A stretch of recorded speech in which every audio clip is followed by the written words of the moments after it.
Special meeting, I'm going to take this off to talk. This is the special meeting of ISD 717, Monday, August 3rd, 6:30.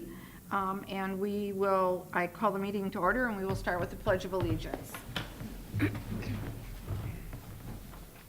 I pledge allegiance to the flag of the United States of America and to the republic for which it stands, one nation, under God, indivisible, with liberty and justice for all. Next, we'll have roll call. Deb Polly, Here. Tom Vogel, Here. Sandy Burke, Here. Connie Hennon, Here. Lauren Pedersen, Here. Rob Langheim, There. Ryan Dainert. Here. Okay, all board members are present. Next, we have consideration of agenda. It is a special meeting, so we can't add anything to the agenda, but I'm going to do a little bit of shuffling. Item number 5, discussion on the fall 2020 planning. To make the meeting flow a little bit better, we're going to move that down and have that be part of action item 7.4. And we have the consent items as listed. We have the resignation of a high school administrative assistant, resignation of a preschool teacher, and volleyball coach Megan Geis. The high school resignation was Nicole Schmitz. Resignation of middle school paraprofessional and 8th grade football coach Mitchell Kelly. Leave of absence request for a middle school teacher, Anna Pedersen. And then the contract renewal for our high school, middle school, and elementary school principals. Those are the consent items. So I will entertain a motion to approve the agenda. Motion to approve the agenda. We have a motion by Lauren, Second. second by Ryan. Discussion?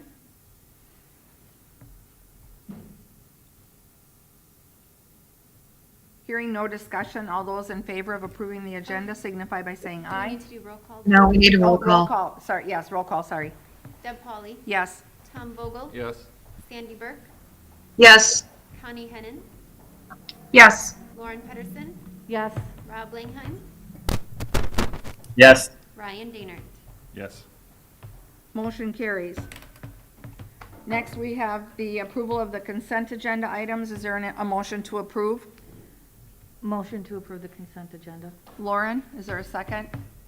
I'll second. Second by Ryan. Discussion? Hearing none, all those in favor, roll call, please. Deb Polly, Yes. Tom Vogel, Yes. Sandy Burke, Yes. Connie Hennon, Yes. Lauren Pedersen, Yes.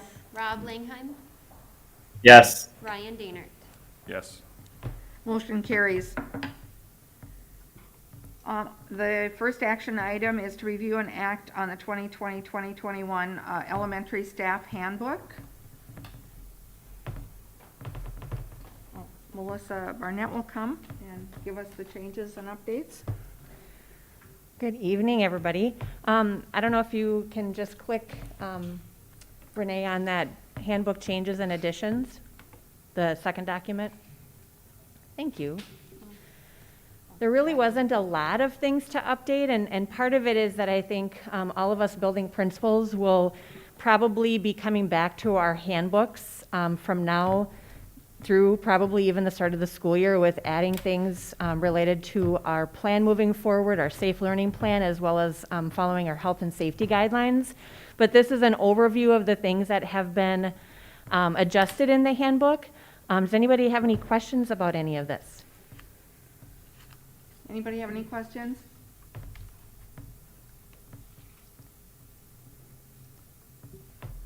All right. Fluid. Sounds great. Thank you. So I'll entertain a motion. Motion to approve. Tom, is there a second? Second. Second from Lauren. Any discussion? Hearing none, all, roll call, please. Deb Polly, Yes. Tom Vogel, Yes. Sandy Burke, Yes. Connie Hennon, Yes. Lauren Pedersen, Yes. Rob Langheim, Yes. Ryan Dainert. Yes. Motion carries. Review and act on the 2020-21 middle school staff handbook. Mr. Bakeberg. All right, good evening.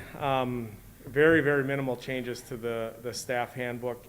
The staffing updates, one of them was acted on tonight. Google Classroom, we talked about that with the student handbooks, but that needed to also transfer to staff handbooks. Everything that referenced Schoology will now be in Google Classroom, so that was updated throughout. There's a number of flags added in that are action items or important items for staff that is referencing for them.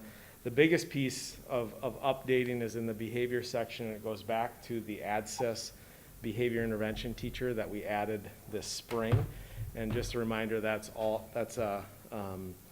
was a cost neutral add, but just defining the role of that person. So it was very straightforward updates for the staff handbook. And like Ms. Barnett said, there will be ongoing updates with COVID for the handbooks.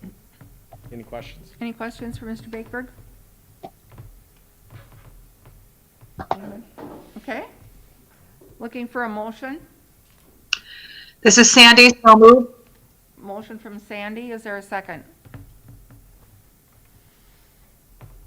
I'll second. Second, Ryan. Discussion? Hearing none, roll call, please. Thank you, Ben.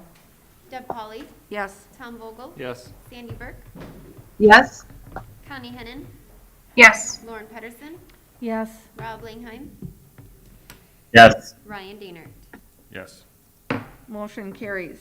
Review and act on the JHS 2020-2021 staff handbook. Mr. Visner. Thank you. Yeah. At this point, it pretty much copies everything that Ms. Barnett and Mr. Bakeberg had to say. The biggest changes we had is just in our assignments of our duties, which shifts year to year. Other than that, comments on Google Classroom and the change to Google Classroom. So that's all we have. Are there any questions at all? Any questions on the high school?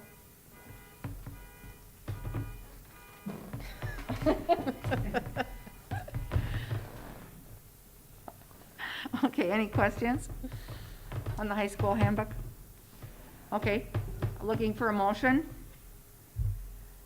Motion to approve. Tom, is there a second? Second, this is Connie. Connie seconds. Roll call, please.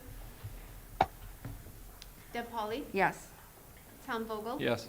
Sandy Burke, Yes. Connie Hennon, Yes. Lauren Pedersen, Yes.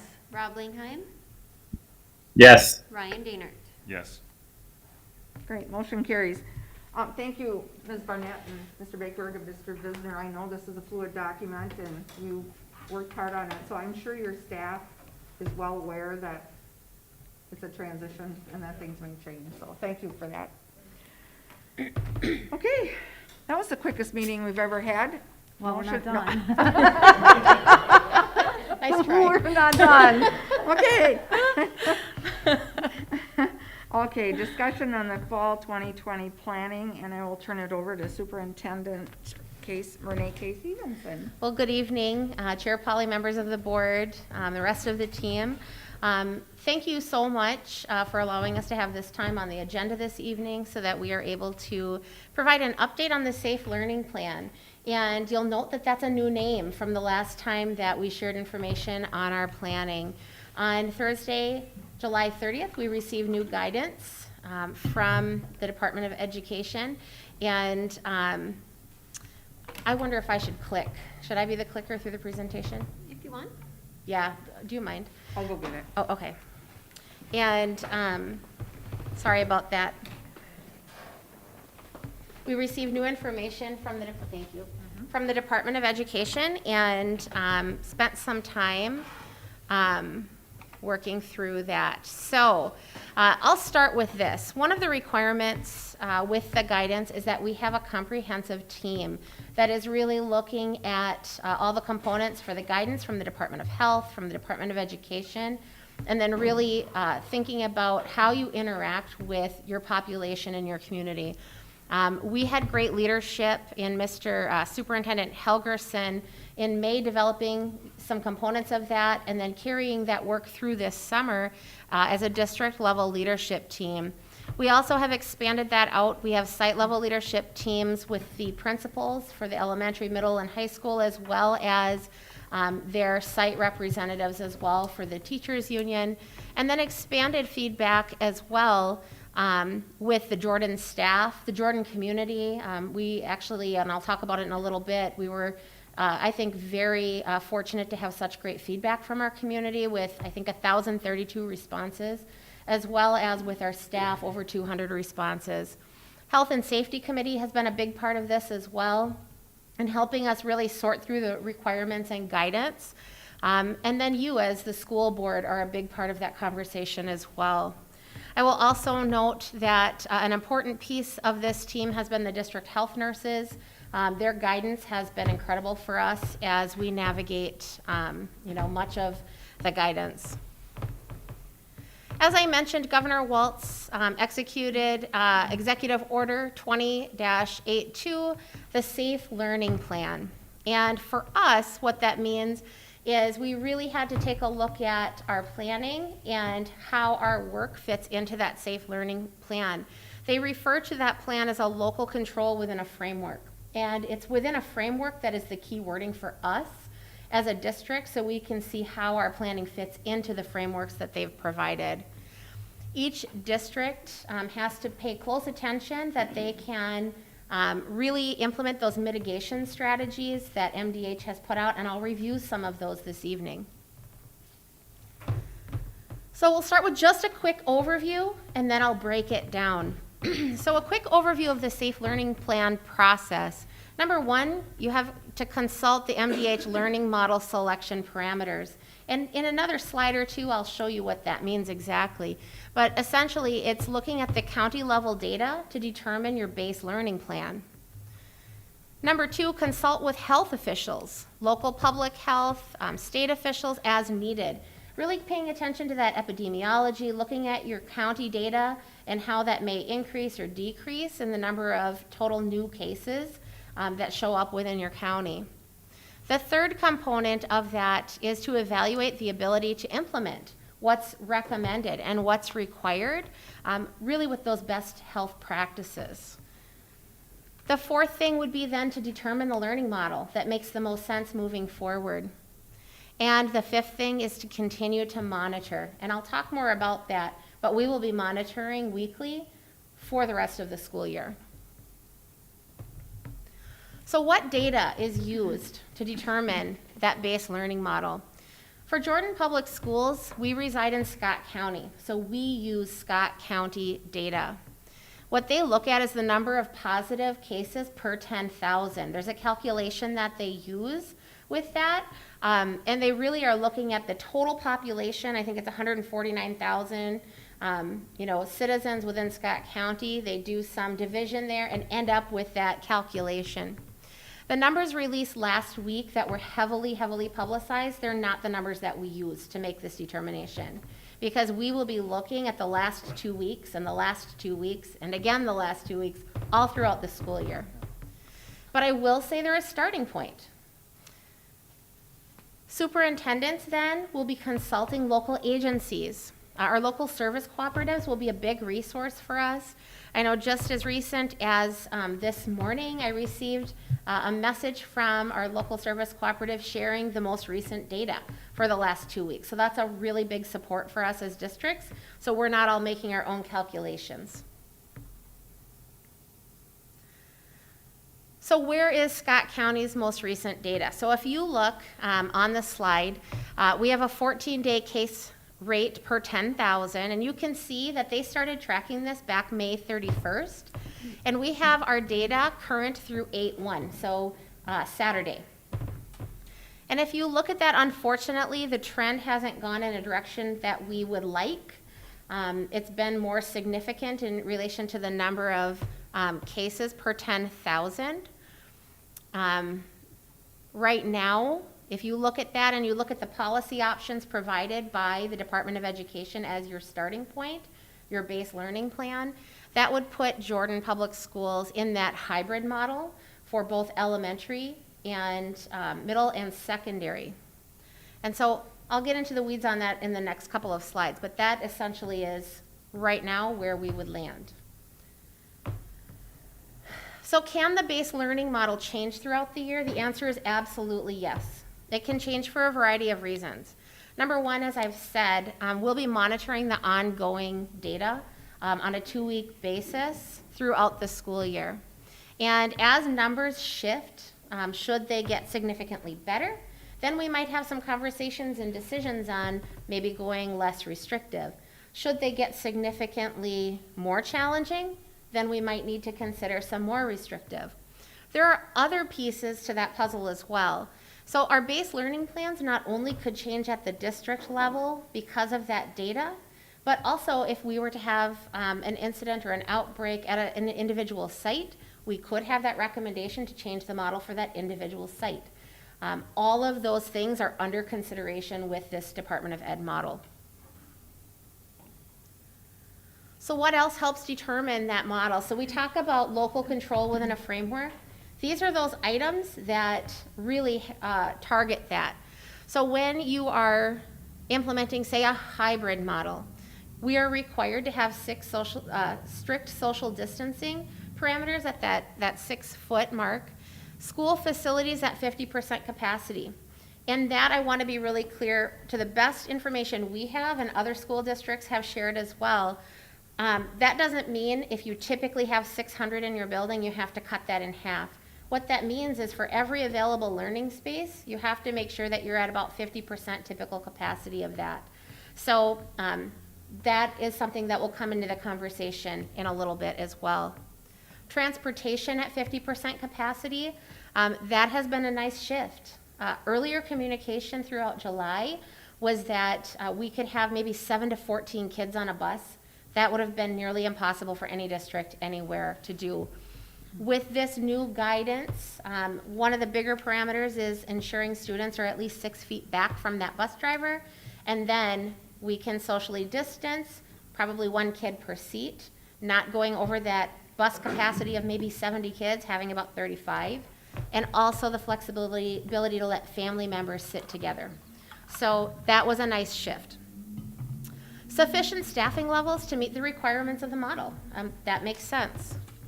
Requirements for in-person and hybrid models. So these are the considerations that we have to ensure we're doing to the best of our ability. The masking policies, PPE for direct support services, building those really strong hygiene routines, and thinking about how you're going to do that with kids when they first start the school year. That'll be a big conversation for all of our kids.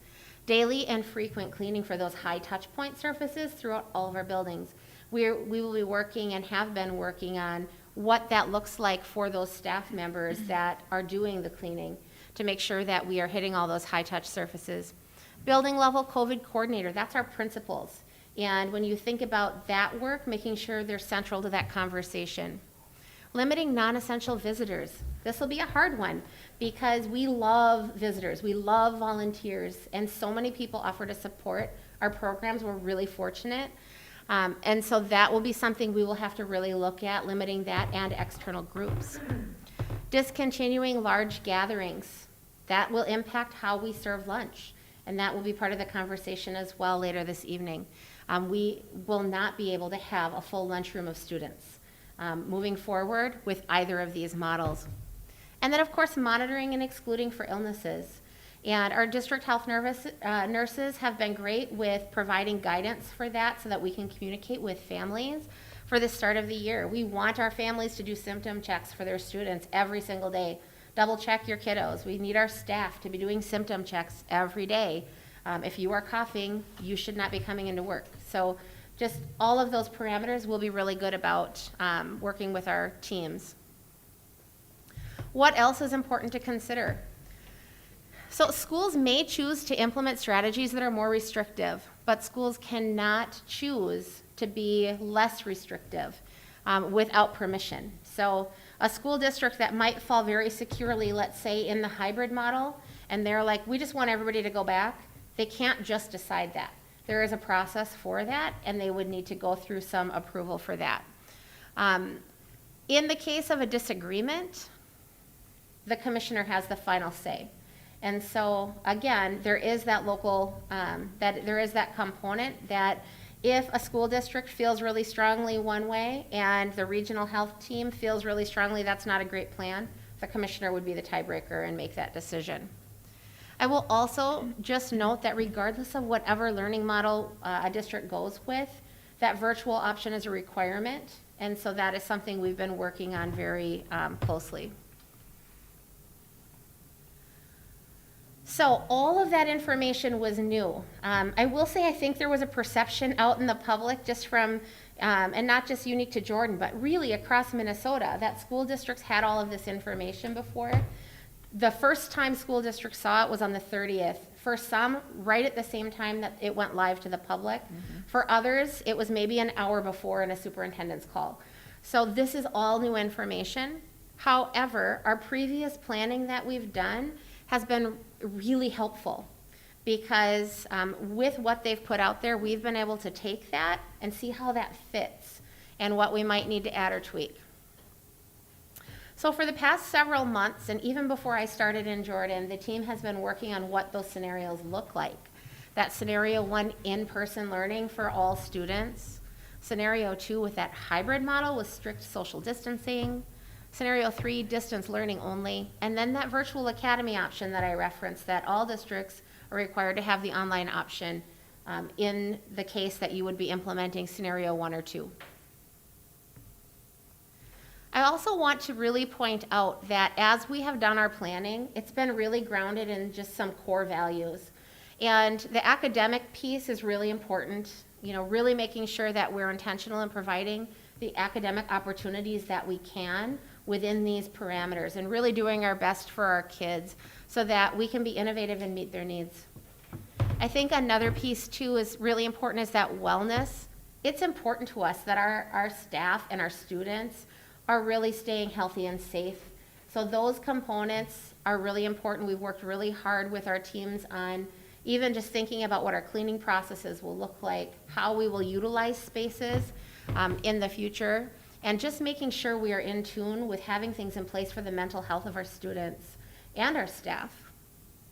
And then the operations. We have to make sure that our systems and structures are safe and that we're really listening to the experts out there in the field as well to help guide us as we make decisions.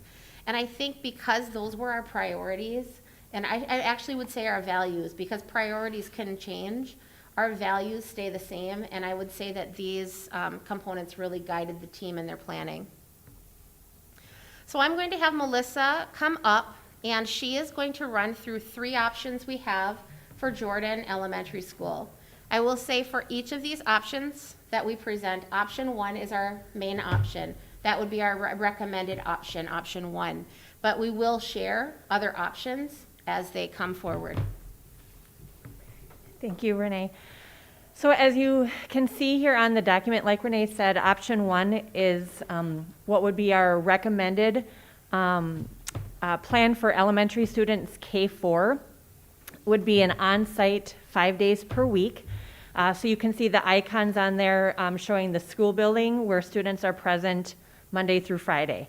When we designed the room spaces, thanks to Tim for helping with that and using fire marshal guidelines, looking at the recommendations from the CDC, Minnesota Department of Health. Renee kind of referenced that capacity piece earlier. And really, for us, we're able to move things around in our building so that we can have all of our students on site. I know at one point this past spring I had talked with our staff, and I think Mr. Bakebird and Mr. Visner had done the same thing with talking with staff about maybe potentially moving students around our campus. Yet due to programs, staffing, other resources, and just the simple fact that as a school community, we would prefer to have our students stay housed in our building. This is the model that we came up with. And a big part that I think I want to reference here is that first bullet, that if staff are in spaces that are perhaps 2 classrooms or 2 learning spaces, they will be using short distance video conferencing. Now, what that means is that the teacher might be housed in one space. Right next door is where the rest of their students are with a staff member that potentially could be receiving direct instruction live from the teacher that's right next door. So it's not necessarily going to be a taped or taped video. It'll be actually live, like kind of like a Google Meets or a Zoom. And then what the intention is for that staff member is to help support those students, and then the teacher will move into those spaces throughout the instructional time to best support students, large group, small group, and individually. So I wanted to just clarify that, and that's obviously where applicable, because there are some places in our building where the teacher can keep all their students in one spot. So that is not necessarily in all the places in our building per se. Obviously, we want to be very aware of the relationship piece and the social emotional learning. So we want to make sure some of the practices that we've had in our building for years, morning meeting, afternoon meetings, mindfulness, other mental health support systems, we want to make sure those are in place. We obviously have to make it look different based on the guidelines. So whether that's push-in or perhaps pull-out models, we've designated spots in the building for mental health, additional mental health spaces to accommodate the needs of our students and our staff, to really be honest. We also have taken a look at our support staff and being able to utilize them in more of a push-in model. Our hope is to follow the guidelines that say keep pods and cohorts of students together, along with the adults that work with them, to avoid that cross-mingling. So Chad has been great with working with the building principals on our para support staff and utilizing them in a sense of keeping them in one main location throughout the day rather than their typical shared position to kind of eliminate that multiple exposures to multiple students and staff members. Obviously, we're going to do the best that we can with that, and we'll talk more about what that'll look like here in the weeks to come. And then our specialists, we talked a lot about what our options were, considering the fact that we need some of the spaces that those specialists utilize for their instruction. Yet we wanted to maintain those opportunities for our students. The same goes for the secondary.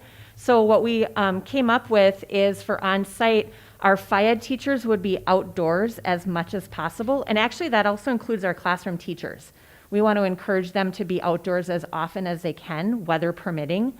And then we will have music and media tech being pushed in models and, talking through what that'll look like. There's a lot of details that come with how do you access books in the library, and all of those things are being discussed.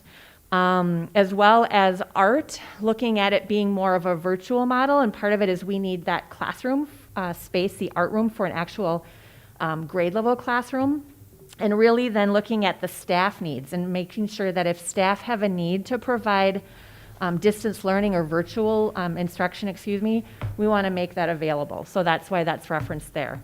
Option 2 takes a look at if option 1 isn't feasible, then we would look at option 2, which really the difference is our K2 would be on site, but our 3-4 would be more of in this AB model, where we would divide those grade levels up. And you see on the screen there, group A would alternate with group B as far as when they're in their building. Friday would be open to staff collaborating, professional development, interventions that might need to happen based on the week's worth of instruction, and being able to perhaps eliminate some of those spaces that 3rd and 4th grade would have occupied in the building if we need them for K1 and 2. So those are the things that, as we look at presenting our options, if option 1 can't happen, this is the alternative, followed by option 3, which would then be similar to what the secondary would be doing, where all of our students would be following that AB attendance model, where we would try to group families and being able to honor the fact that we don't want to split up family schedules. The part that comes with options 2 or 3, obviously there's pros and cons, but one of the cons would be obviously providing childcare and being able to acknowledge the fact that we have obviously some families who need that service, and I've been working with Stephen on what that possibly could look like for space availability in our building. Any questions about the three options for the elementary? Ryan? Can you just elaborate on push-in versus pull-out model? Absolutely. So push-in is a model where rather than students coming, typically our support staff, to meet the needs of our students, our at-risk students, they would pull them out of multiple classrooms and then work with them in their small group setting. And to avoid that cross-mingling and staying within those cohorts or pods, what we would do instead is assign a staff member that would be for that grade level. So they wouldn't necessarily be for the whole school. So we would narrow that scope of who they work with from school-wide to a grade level. And then they would go into those grade level classrooms and support those at-risk students, perhaps by pulling them into the side of a learning space within that classroom. Okay, Rob and Sandy and Connie, what we're going to do is, after each of our presenters, we'll open it up for questions. I think it's better than waiting to the end. So if you want to address the principals now with any of your questions, now would be the time for Ms. Barnett. Do you have, you referenced that certain areas of the building would have the video usage. I mean, is that any idea how prevalent that is? As far as the technology components needed, is that what I heard you say? I mean, if you're talking total classrooms, is that gonna have to be done in half the classrooms? Just a handful, don't know yet? What I've, in talking with Beth Dietl and Stephen Damlow, what I think what we currently have, the technology we have, we should be able to do what we need. It's not necessarily any new additional technology. It's repurposing. You know, we have dot cams that are in some of our classrooms as well as across the district that might be better served in the elementary if we're on site versus having them in the 512 buildings and not necessarily being used at its fullest capacity. So from talking with them and also with the addition of our devices for our K-1-2 students, that will significantly change the instructional options we have for our students. So I think with that purchase, as well as just making sure we're being effective with what we currently have, I think we're going to be fine utilizing those resources. Now, if there's anything new, obviously we'll have to bring that up as a leadership team to talk through that to see as a district what we need to prioritize. If we're looking at option one as the recommended option, this is differing from what the guidelines were from the governor. So what's the process of going through that approval? It actually is in line with, is? the guidelines from the governor, because the distinction is that we are breaking our kids into about half the size of groups that they would normally be in. So if you're a classroom of 30 students, you would never be seated with your 30 students. We will be breaking them into groups of like 15 and 15, which would make us 50% capacity for those learning spaces. And if Okay. we're in a learning space, Lauren, that has a larger capacity, such as the media center. Right. That can currently hold 81 students, I believe. What we're doing is we're maximizing that space for classroom space because it has the capacity to hold more students than a typical standard classroom. Okay. So its capacity is 80, but we might, house, two groups of a full classroom, which would be 50. So their recommendation is 80, which is 50% of what it could be. So it could hold up to 160 people. Gotcha. But what we're going to use it for is 2 classrooms instead. Okay. Brian? Well, so then, I guess, so then that would be in compliance, I guess, with the initial recommendation up to like the 30 people per 10,000. Yeah, I mean, that was one of the most creative parts of the plan, and Melissa and I know Tim, they even walked through the entire space, and of course, there's collaboration with our fire marshal as well, because you want to make sure that the space has adequate exits and all of those components. But our understanding, and we have reached out as well, our understanding is that we would be in compliance with this, and I know a number of districts already have announced that they are moving forward based on that 50% fire marshal capacity piece. And so how learning will look different, I would say a couple of key pieces. One, we won't have lunch in a lunchroom like we always have. Students coming in the morning won't wait in an all-purpose room or a gymnasium. They'll go right to their spaces. But also, Dominic's classroom might not have every one of his classmates in that space. They might be in a partner classroom that's supervised, with someone else, but they might be watching their teacher teach the same lesson at the same time through that technology Melissa was describing.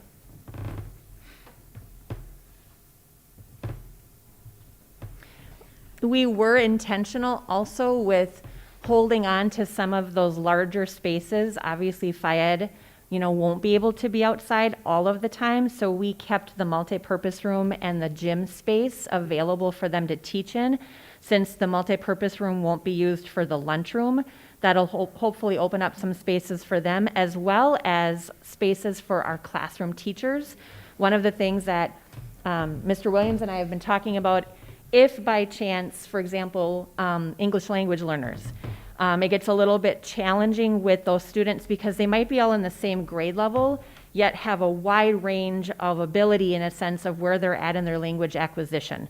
So Maggie Holbeck might be able to say, I'm going to take my students that might be second and third graders, and I'm going to teach them in the lunchroom because I can social distance in that space and teach my kids that are at the same level of English learners rather than pushing into the classroom. So we're trying to also leave some of those spaces open so teachers could do some sort of a pullout and still manage the social distancing guidelines that we're asked to adhere to.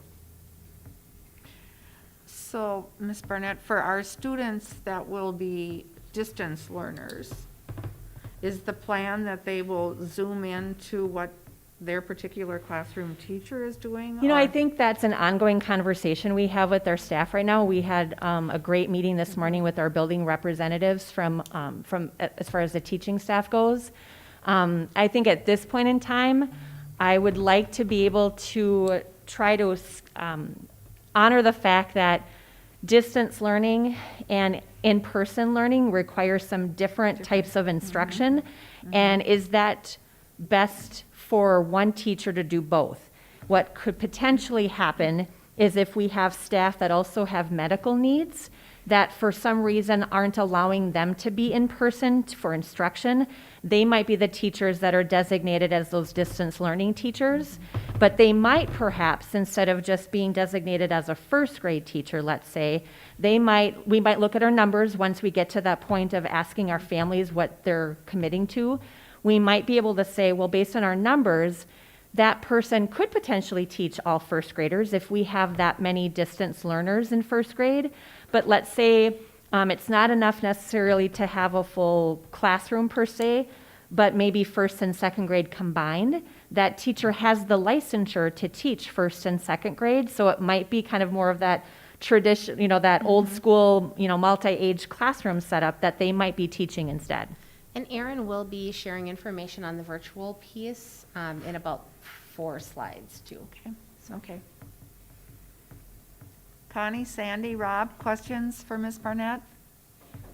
The elementary level? I have one quick Lauren? question, sorry. Okay, Lauren? What's the sanitary process going to look like when we're using materials between classes, like library books and things like that? So I think I'm going to address that if Go that's ahead. okay. So that is a separate conversation from this model. We actually have a planning team that's working on just those details. They met for probably 2 hours already this morning in looking at that. There are some pretty, I think, straightforward MDH guidelines on that piece that we are putting together in what's called a health and safety roadmap, which is different from the academic roadmap that we're looking at for tonight.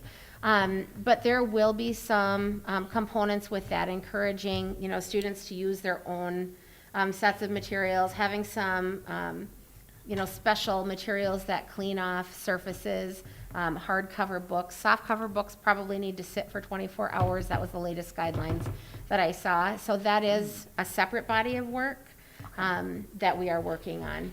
Okay, thank you. Yep. Madam Chair. Yes, Tom? Just a point of clarification, Art, what are we looking from the board tonight to do action on these things, or not do action, or give a general vibe, or what are you looking for? Yep, so that's one of the last things I was going to talk about in this presentation. I wanted to get through the what are our options piece, and then what our communication should look like, Yep. and then moving forward. I would say just to be really straightforward, it's very hopeful that we could act on a resolution this evening, as many boards in Minnesota are. We received one from MSBA late today as well. MSBA right now is recommending that districts move forward sooner than later because of things like Lauren referenced, because of things like, I think Deb asked about with the virtual academy. We have processes that we have to really get at in terms of staff, communicating a plan out so we know what staff we will even have available for this work. Also, our families, they need time to register for virtual academy, so we know how many kids we'll have in that model. So the sooner we can act on a resolution, I would say the better for us. That would be my recommendation.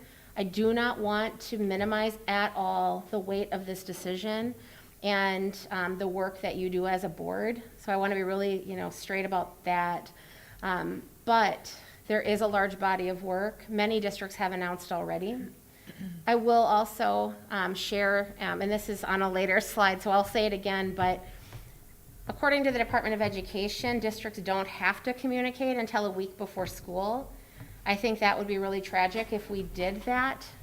We wouldn't necessarily be prepared with transportation planning. That is a whole body of work that has to happen, but we first need to see how many kids we'll have attending. So I will say there is a sense of urgency to get a resolution so that we can move forward with a specific plan tonight. I would say the other piece of that would just be that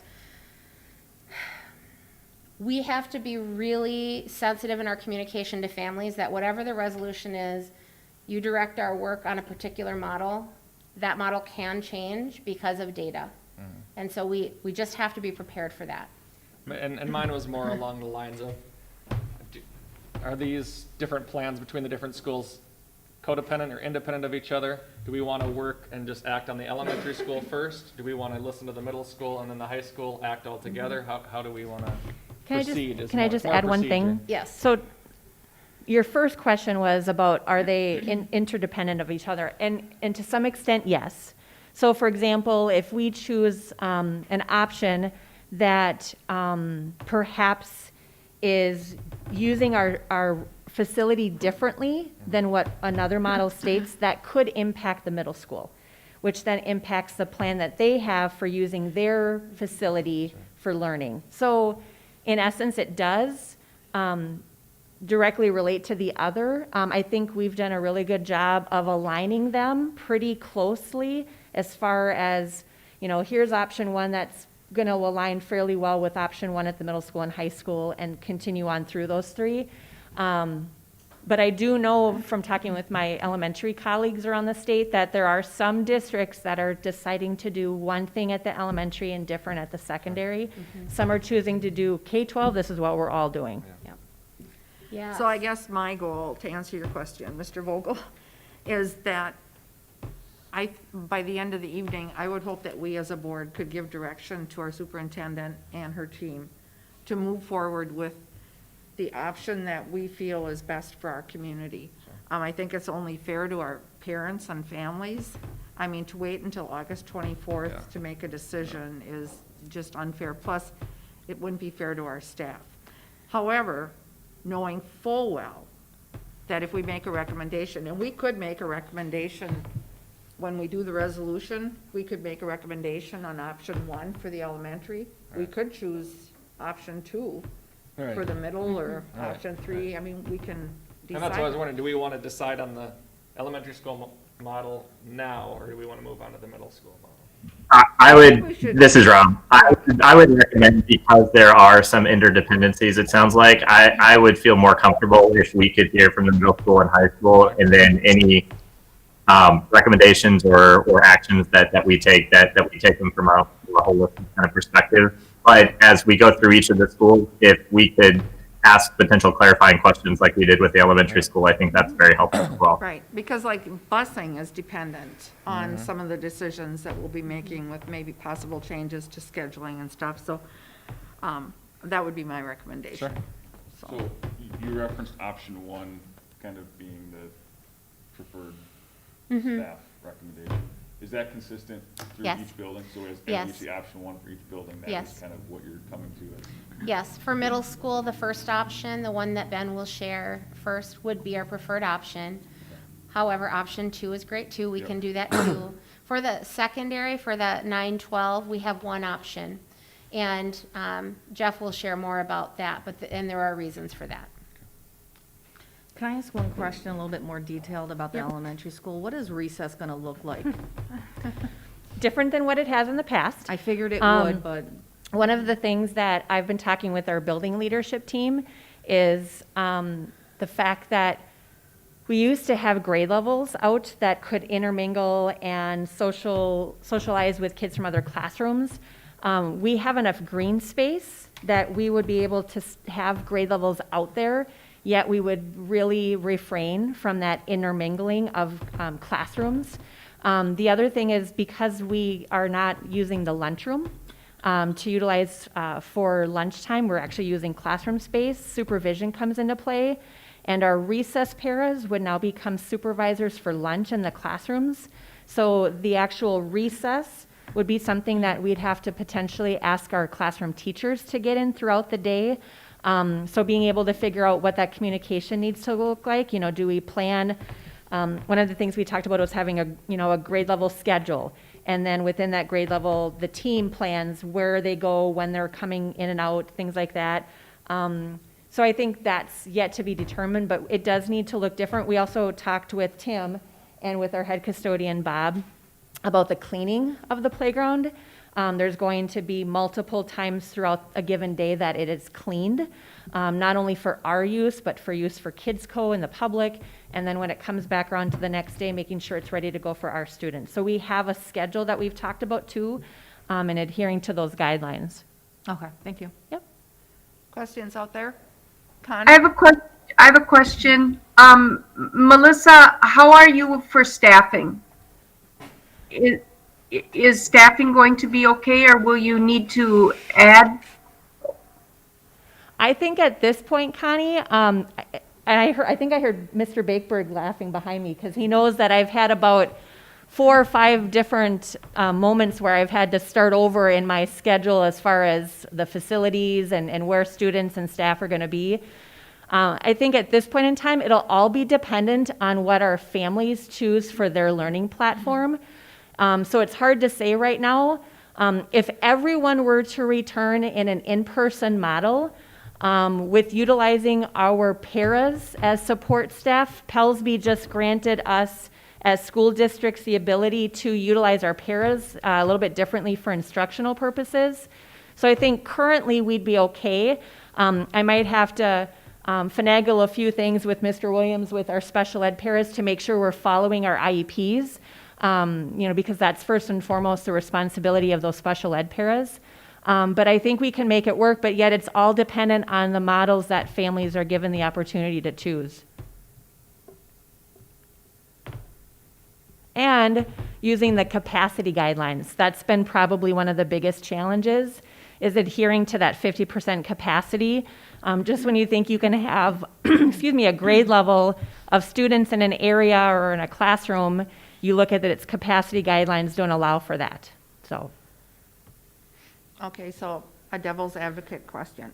Did I hear you say that, like if we go to the other model, the ABAB, on the B day, students could opt to come to a daycare program in the elementary? That's what our hope is. So that's where Stephen Jensen and I have been talking, along with Jenna, to see if we do that model, can our facilities hold enough space for that to happen? And I couldn't answer that specifically today because it's all depending on what the numbers are coming in for and then the capacity guidelines. Because devil's advocate is if we have room to have the kids there in daycare, do we have room to have them there in school? And I know that's a, Yeah. yeah. And, and Mr. Bakeberg will talk a little bit about this in his presentation. That's where, Tom, to your point, these plans are interdependent of each other because there are some things that if we had to shift for daycare and for other reasons at the elementary, there's some options that Ben will share that address that. Yeah. I had a question on scenario 2 and scenario 3. I know we were recommending option 1, but Friday, the Friday was the home day. Was that, help me understand how that's gonna work, because I got it was an intervention time, it was a teacher, cohort time, working together, instruction time. It would What also is be cleaning, and making sure that we've, hit everything that we needed to for cleaning throughout the course of the week. So would teachers be in school, or would teachers also be at home on those days? How does that? It depends. And we have to talk through that as a leadership team. Our staff survey results came back, and I'm sure Renee will share that at some point here. I know she will. So it's going to be looking at that information and using our guidelines as far as what is it that we are adhering to as a district, what process and procedures we're going to follow in looking at staff. Because I think that's another thing is that, at this point, we have some staff who are medically unable to be here and be safe. And we need to definitely consider and adhere to, to their needs. And just being able to look at the other staff members and what it is that we can do to accommodate what they are needing from us. But that's the part that's hard is those Fridays, we have to yet decide that if it's a virtual correspondence and collaboration or if it's a in-person. Okay. So basically Fridays, unless it's an intervention, Fridays would not be a distance learning day. I wouldn't say that. I would say that it depends on the course and the grade level. So if I am a third grade teacher, let's say, I'm a third grade teacher, and I had group B, and on Thursday I had my kiddos in my classroom with me. We were working on, whatever we were working on. I would be sending them work and assignments and extra practice that they would be doing distance learning at home on that Friday. I think the conversation would be with our staff, is it beneficial for new learning to occur on that day? Because at this point, that would be requiring our families to do a lot of work that they did already this past spring that was very challenging. So we would encourage it to be more of that project-based learning, inquiry-based learning, that's just a continuation of what they did from the week. And extra practice. Uh-huh. So a lot of details to work out yet, but once we kind of know this scenario, then we can kind of hammer the rest of that out. Was there another question? I'm sorry. I have one. Sorry, this is Sandy. This may be taking us maybe a little too much into the weeds, and it's maybe a general question for everyone. But I'm just wondering, in terms of the whole issue with when someone gets sick. So and I know that there was a plan that we saw in your update, Renee, that was that 33-page document that I just kind of want to clarify. So what happens if someone gets sick in a classroom? Does the whole classroom quarantine? If the teacher gets sick, is it just the teacher? How is that going to kind of work? Hi, Sandy. I think it depends. And actually, I would want Nicole or Laura to be answering that question because they are the ones that developed that guidance along with MDH. And it truly will depend. It could be dependent on the exposure. It could be dependent on, is it someone that is actively involved with many classrooms? It could be just one student in a small pod. And so as a district, our process would be to work with our district health nurses. They reach out to their regional support team that is affiliated with MDH, and then they provide us the guidance. I could foresee in a situation like that, the guidance could look like either that classroom going into distance learning for a period of time, or it could be, depending again how broad it is, it could be the whole school going into a distance learning mode. So I would prefer, just to say that it depends, and we would want to work with our district health nurses on that. Can I add to that? Yes, a little bit? please. So I've dealt with a couple of workplace positive situations, and I can say that no matter how much planning you do, the first one you have will be outside of the box. That's what we found. There's variability in, when did somebody test positive versus when they were in the building last. So you could have a situation where, you're informed that somebody's positive and they haven't been in your building for 10 days. Right. What do you do? And that protocol is, I mean, it is different if you look at MDH or CDC versus somebody who, you know, has been in your building within the last 24 hours or so and is Yep. positive. And also your space, who they've interacted with. So you could have a situation where somebody's working like in a factory, in a remote part of the factory, really don't come into contact with people, or they might be on, say, a paint line, where even with social distancing, there's just a much bigger, you know, proportion of potential exposure. And so, in my experience, you know, even within the same facility, two different scenarios play out differently. Yeah. Yeah, I would agree. And, you know, it's complex, but it is something we take serious. And so I think for us to just have really strong protocols when we receive that information and always follow them, I think that that's really helpful. And then, of course, we're very fortunate to have the guidance that we have with our medical team as well. Each of our buildings, Sandy, is also required to have a COVID crisis area so that we can make sure that throughout the day, if we have students or staff that are symptomatic, you know, we'll take the lead from our school and district nurses as far as how to best handle that within the school environment. So just know that that's also something that we all have in our plans, looking at especially if we have students here in person. Okay, thank you. I have some very strong concerns. I've been doing a lot of research and a lot of reading in terms of, for the longest time, I think we thought that kids, you know, couldn't get it or couldn't transmit the virus. And now we're seeing, as schools are opening up and summer camps have happened and things like that, not necessarily, I'm not talking necessarily in Minnesota, but across the country, in terms of that they are able to. And at that Georgia summer camp, it was the 6 to 10-year-olds that were the most affected in terms of being positive, not necessarily in terms of symptoms, but then you have them going home and spreading the virus. So I do have some very strong concerns about that. So again, it changes on a daily basis. I mean, it's a novel coronavirus, so our research that we're getting is changing on a daily basis. So I have some very strong concerns about kids returning to school and what could potentially happen. I want them to go back to school in terms of emotional and mental health issues, but I also want to keep kids safe. So I'm struggling with that. So thank you. Understandably so. Thank you. I think it's a good point to note that we all take this very seriously and want to do the best that we can for our kids. So it's much appreciated. Okay, other questions for Melissa?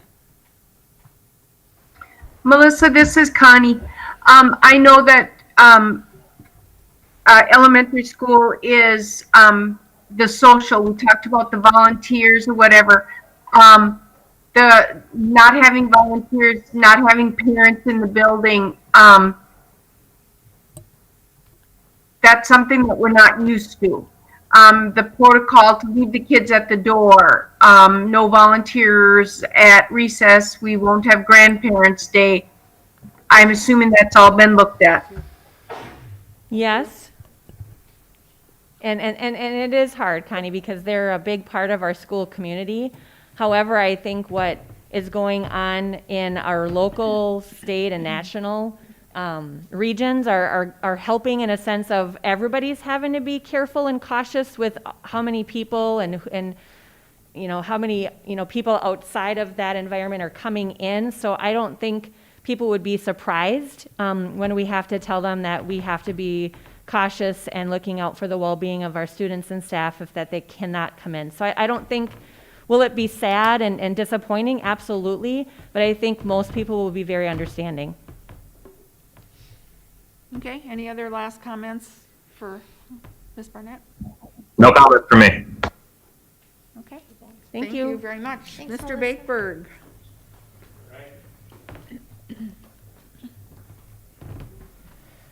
Thank you. You know, to start out with, I would echo the comments about safety. You know, as we're approaching these really difficult conversations, safety has to be first and foremost. Obviously, it's the medical safety of our students and our staff, but also I think the thing we have to look at is the mental health of our students and our staff. So trying to really thread the needle and do this well is is a challenge. And so thank you for taking time and offering your feedback and guidance tonight. So there's two options from a middle school standpoint. And as we were brainstorming, even into the spring, the safety piece was first and foremost. We're looking at how do we balance all of the needs, the medical, the social emotional needs, because I'll be honest, when I went out this spring and visited with kids, it was heartbreaking what I saw happening in homes. So that was a big guidepost for me and for our staff as we offered feedback. And then so then that led into wanting to get as many students on site as much as possible. So that's the first model that you see here. So it is 5th and 6th grade on site every day. And then 7th and 8th grade are on a rotation by their alphabet, by their last name. So I think the first thing you have to recognize with the alpha by last name, students may not be with their friends. And I had this conversation with my daughter at home, when I was going through some things, and she's like, well, I can't be with so-and-so. And I said, well, maybe not. That's the reality of what might happen. So just from a structural standpoint, what it will look like, 5th grade, all of 5th grade will be on site in the 5th grade pod. All of 6th grade will be on site in the 7th and 8th grade pod. They're spread out, they're socially distanced, and it works to do the social distancing so we create a safe environment and we have those kids on site. So it kind of checked both of those boxes. Well, in order to have 5th and 6th grade on site and then have 6th grade in the 7th and 8th grade pod, 7th and 8th grade had to go somewhere. So we're blessed as a middle school to have a beautiful building, open spaces, flexible spaces. So what that does is the commons area, and Tim was a wonderful asset as we were mapping this out. The commons area where we had, where lunch is, we worked on drawing a corridor because kids will move through and pick up their lunch and go back to their commons. But then the rest of the commons, there are sections that are set up as classroom spaces. No walls, possibly partitions of some type, but it is a classroom space. When teachers do direct instruction, they could pull a group of students into one of the classroom spaces, but then every time they do that, there's some commingling pieces that come up. So then that has an impact on the safety piece. So there's this constant push and pull. But just to be very, very transparent, 5th and 6th grade in the 5th and 6th grade pod, 6th grade in the 7th and 8th grade pod, and all of 7th and 8th grade would do their learning in the commons area and the classrooms around the commons area. So that's the physical structure. Then what does the day look like? Middle schoolers need to have community building and relationships. So that's why we continue to have advisory. And the purpose of that time will be really to meet the academic and the social emotional needs of students. Now, we will, in this model, we will do cohort groups of students. So there will not be as much commingling of students. If anyone says that they can completely keep middle school kids from commingling, they're lying to you. You just can't do it. But as much as possible, when we structure it, that's the way it'll be. The other piece to keep in mind is that classrooms will be considered flexible spaces. What that really means is that, and Connie asked the question about supervision, there will be times that a student will be watching Mr. Arnold give his language arts lesson, and that student will be in a neighboring classroom, and there may or may not be a teacher or a para in there because our paraprofessionals will be rotating around supervising. Now, we can do that because of the space. We can open garage doors, we can share that, but that is a reality that there will be times that students will not have an adult directly over them. That makes me nervous as a principal. So that safety thing kind of makes me lose a little sleep, but it gets kids on site every day to address some of those pieces. So there's that push and that pull. The other piece, special education or intervention teachers, like Ms. Barnett said, well, that will follow a push-in model. So that will help with some of the supervision pieces, but, and the support for kids. And then our elective and exploratory classes. For the last 4 years that I've been here, we have really tried to expand our elective and exploratory offerings. And I think we've done a good job of that. But in order to create the schedule that's been created, all of the kids have to go somewhere. So we've tweaked how we have done our elective and exploratory classes. So students will have Phi-Ed every other day based on a rotation. And then opposite of their Phi-Ed, they'll do a passion project. So if their exploratory classes are art, Phi-Ed,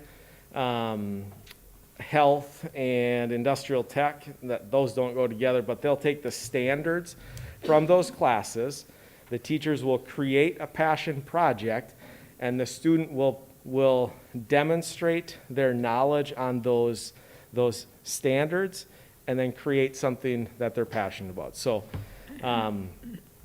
maybe it's a student is highly musical. Ms. Polly's granddaughter, maybe she would compose a piece of music that is in Spanish, and then she would record and edit and produce that piece of music. So she's using multiple exploratory classes. So that's the idea there. So kids would really, during their elective and exploratory time, be working somewhat independently, being supported by different teachers coming in. If they had a tech question, Travis Paulson would come and do that. If they had a Spanish language question, Ms. Olson would come in and support. In this model, we also, actually in each of the models, we continue to have high school credit Spanish offered. So we're still maintaining that piece. But it's important for you to know and understand that exploratory and elective classes will look different in option one. So I think just to summarize, some of the advantages of option one is that we have, the main advantage is we have our 5th and 6th graders on site every single day. I think that's something that many of our families want based off of our survey data.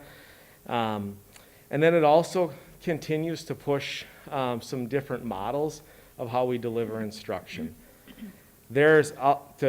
I would be lying if I didn't say I had some concerns with this. The supervision piece is a concern for me. And even just this afternoon, I was talking with another teacher, and he said, Ben, I'm concerned about the relationships. He said, if we were in January doing this, no problem. But I'm concerned about that relationship piece. Like, I have those 12 kids in front of me, but then my other advisory kids are next door, and I want to build a relationship with those 12 kids as well. So that's a drawback, but they're still there, and I have full faith in the middle school staff that they would build connections and relationships with those kids. So that's a drawback. The other thing is planning time. I mean, we're now in August, and and our staff has done a great job planning and being creative, but this is tweaking how we're delivering our content in our elective and exploratory, but also our core classes as well.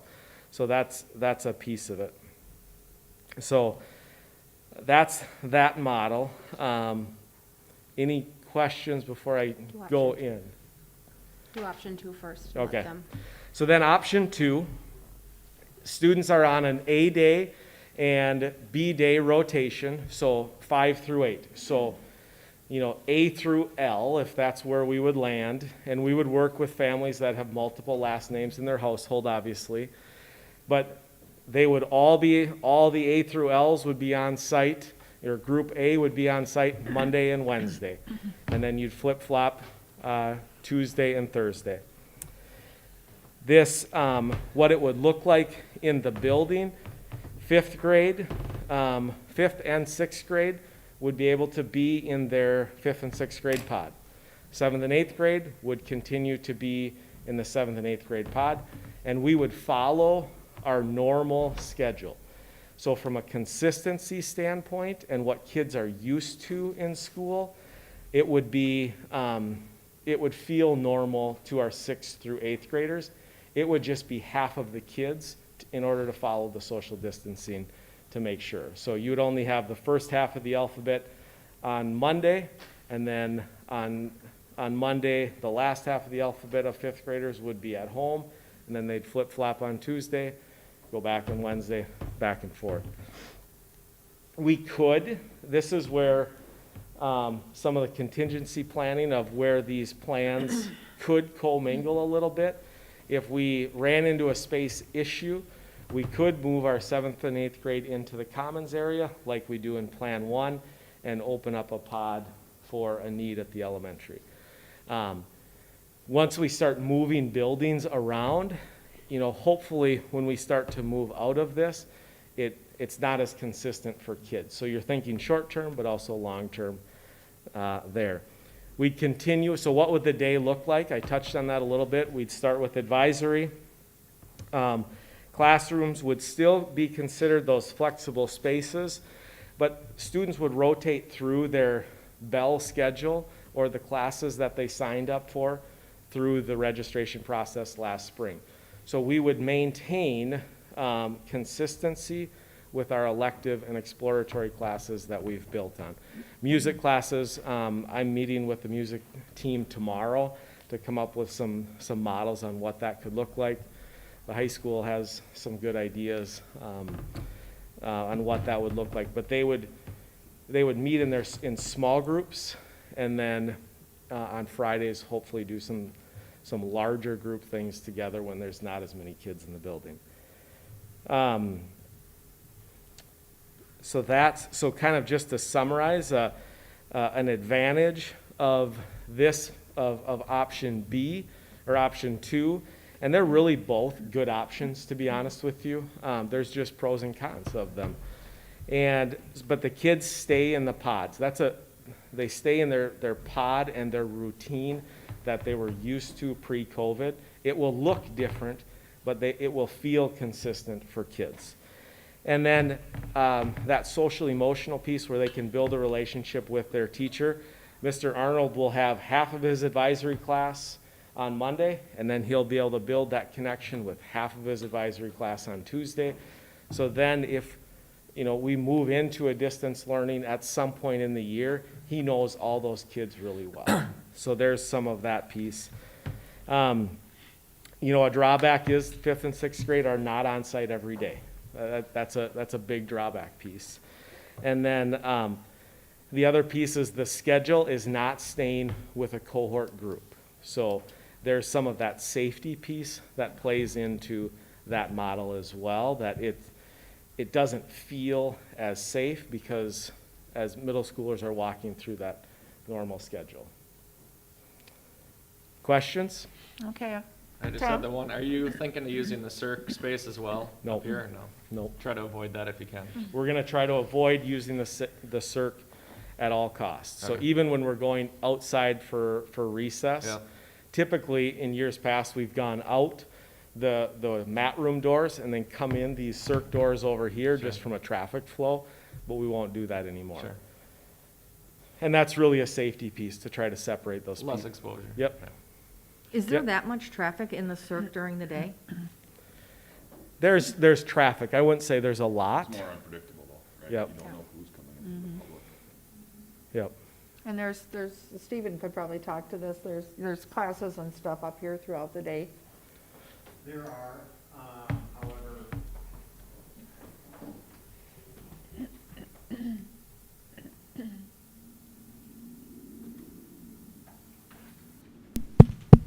there are classes that are up here, but I think our students, K-12 or pre-K-12, come first. And we'll have to make a sacrifice for a yoga class happening at night versus during the day. Very good. So I've talked with our FIAD Thank you. teachers too, to plan on not using the circ. In either model, their classes are smaller, so obviously they're gonna get outside as much as possible. But the mat room, and then the gym with the class sizes where they're at, we can divide into two. Ryan? So, you had mentioned in option one that the 7th and 8th graders would be split up by last name, Yep. essentially. In option two, would that be the same? Could I request that my 5th and my 7th grader go on the same day or not on the Household. same day? Yeah, it would be household. Not on the same day. Oh, I haven't My wife thought of may that. not want to both in the house at the same time.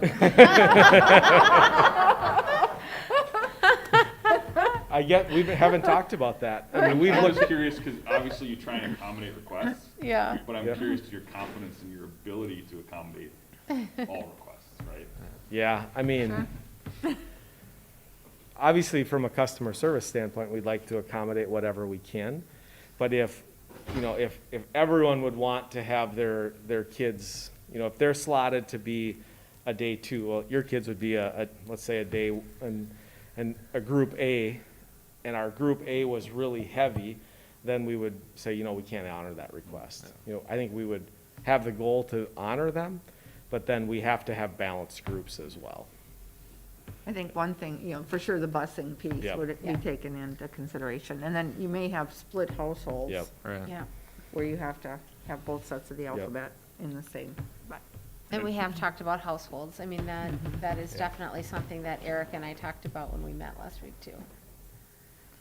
So for the 5th and 6th grade all-day option one, are you saying that you wouldn't have those kids traveling from math to English to science all together in a same cohort? No, they wouldn't. They would not. The kids would stay in their classroom. Okay. So from a safety standpoint, that's good. The Yeah. kids stay in their classroom. From a teacher social moves it? emotional standpoint, the kids staying in their classroom all day is a tough thing. So there's a balance with it. Okay. So then teachers would, the thought right now and the plan right now is that teachers would, throughout the day, they have a morning instructional block, and all the direct instruction would be delivered in that instructional block in the morning. And then the afternoon instructional block is when they would support students. That's where students would do their work. The project-based learning activities that they're doing would be in that afternoon instructional block. And then each grade level has an exploratory instructional block where that's where they're doing those passion projects I talked about. And then from a teacher standpoint, inside of that instructional block, they have their prep, and then they have some where they're recording lessons, because that morning instructional block, they have to deliver content to kids across their grade level, across the pod where they're at.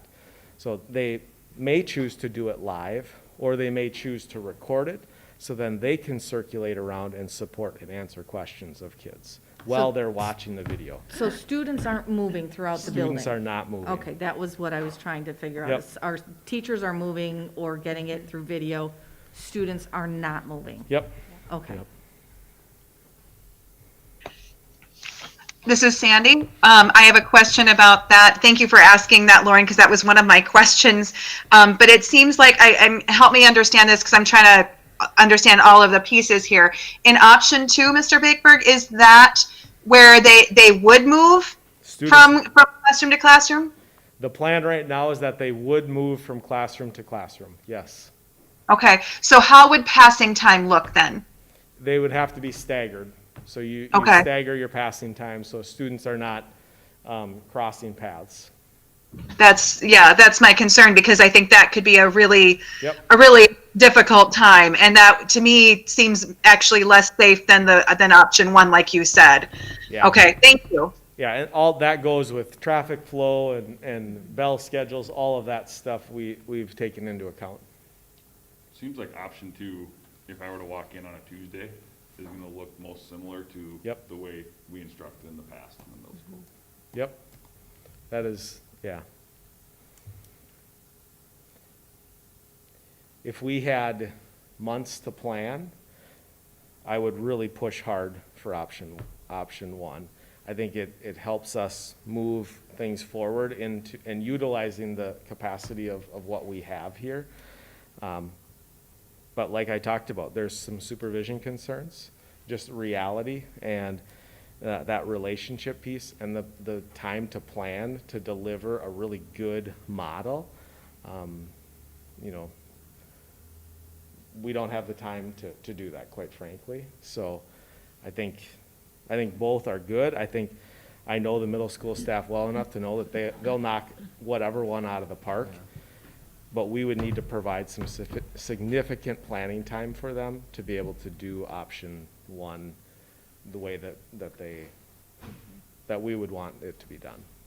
But if we do option one for the elementary and the middle school in tandem, essentially if I have a kindergartner, a fifth grader, and a seventh grader, the two younger kids, and I'm working, right? Two Yep. younger kids are supervised.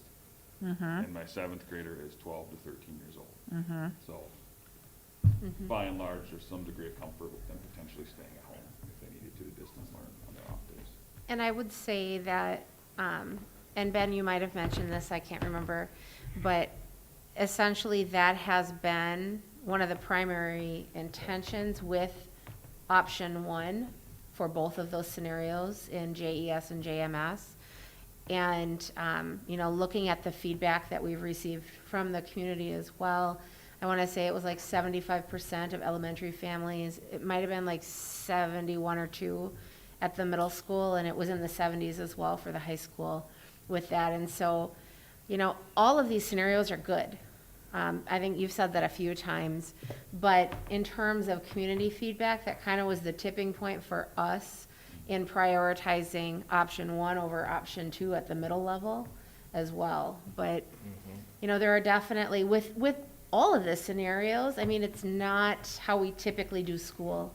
And so there will be some things that we think are really great, and then there are gonna be things we will need to work through with all of the scenarios. So if there would be a diagnosed case, asymptomatic or not, option two would be more difficult to deal with if we had to shut down an area or. We could in option two. I think the first step would be that we would not rotate, we'd stop rotating kids and we would rotate teachers. You know, that would be a way to mitigate some of the safety pieces, you know, with the passing time and those pieces. And that would be a simple way to do that. You have your cohort stay and then your teachers rotate. How would you do the 7th and 8th grade if they're taking their science classes?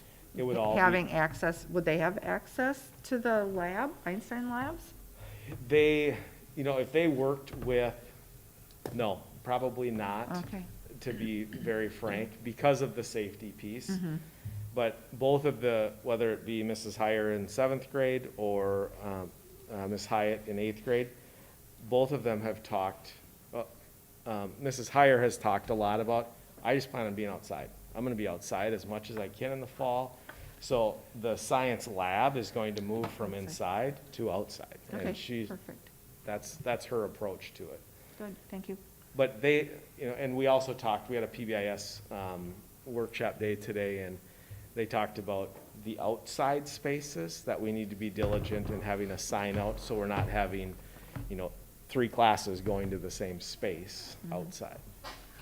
So with the option 1, 5 and 6, with the kids not moving, the teachers rotating, why wouldn't, for the 7th and 8th grade, you do the same thing? Teachers stay, or kids stay, teachers rotate? In option 1, no one rotates in option 1. So they stay and all the instruction is done via video. Okay, even for 7th and 8th grade? Yep. Okay, that's where, and then option 2 was the rotation. Yep, so they would follow their bell schedule. That would be kind of phase 1. And then if we were concerned about that, and let's say we wanted to go option 2, but we're concerned about kids rotating their schedule, they'll be in the pod and we would just have teachers rotate. Now, there's some drawback with that because they don't have their supplies with them that they're typically teaching with.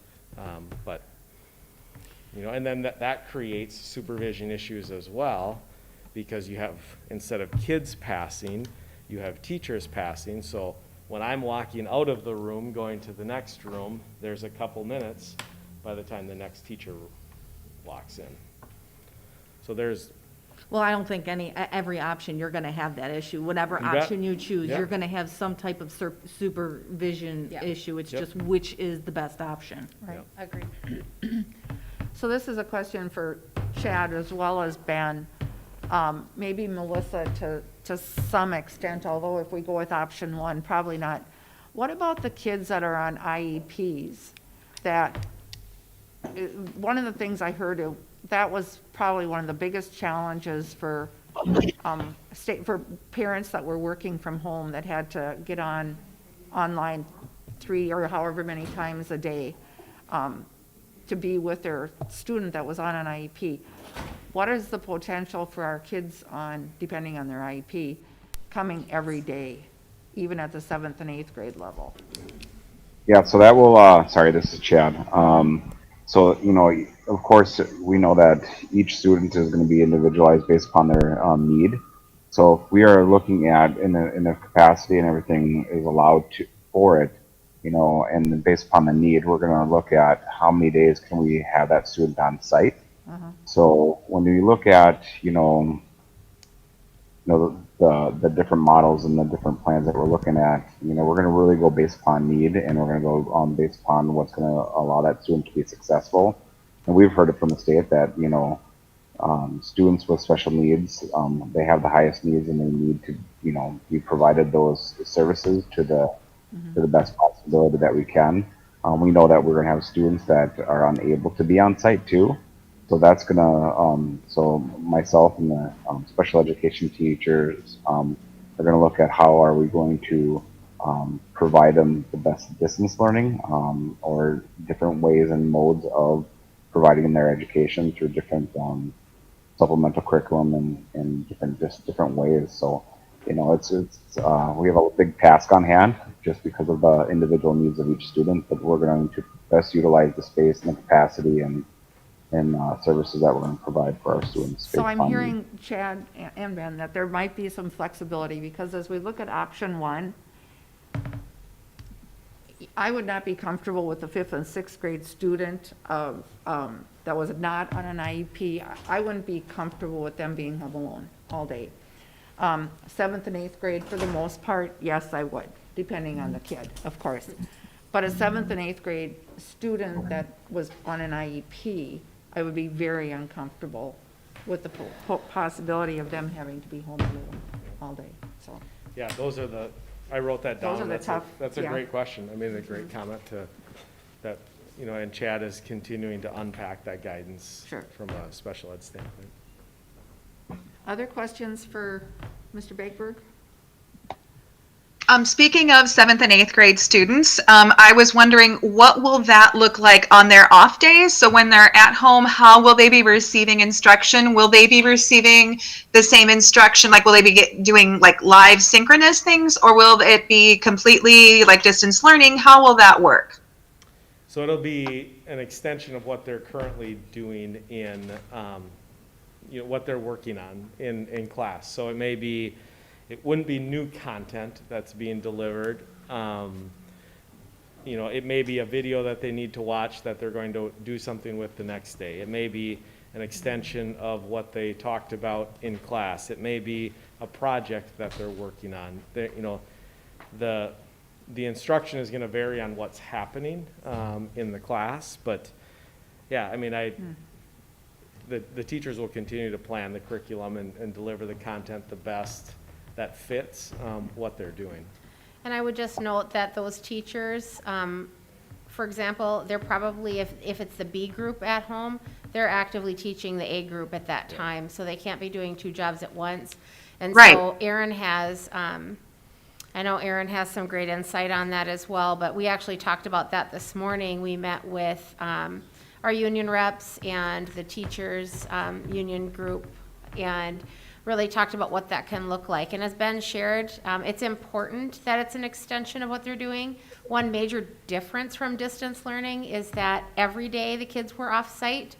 Here we have the benefit of having those kids on site for a day doing some of that primary instruction, and then the next day doing an extended piece of that. So it will look different, but it might not be synchronous with a teacher doing a Zoom session with the kids. It might, if they have a question or if there's something special going, but for the most part, it's very different from distance learning because we have that ability to have them on site and then extend it the next day. Well, I guess that was what I was concerned about is if a student has a question or needs help on something, as you said, that teacher is going to be teaching group A. Like if they're in group B, that teacher's going to be teaching group A. And it sounds like a tremendous amount of extra work for the teachers. And so I'm wondering, like, how does that work? So is that more that they're just doing work, and it's just more that they're doing work independently? It's an extension of what they learned the previous day. But I guess if they have questions, then they wait until either they send an email, I guess, or they wait until the next day to ask the question. I guess I'm just interested in hearing about that. Well, I think, first of all, we have a lot more planning to do once we know the model, but I would say that our initial conversations have included some things that you mentioned. A student might send an email typical to what they would have done during previous distance learning experiences. I know there will be office hours as well that teachers have for questions throughout the day, so those will be things that the principals will work on with their teachers to map that out, because there are times that families might have questions. So I think for us, it could look like a lot of different scenarios, but we need the time to map that out with our teacher teams once we know the scenario.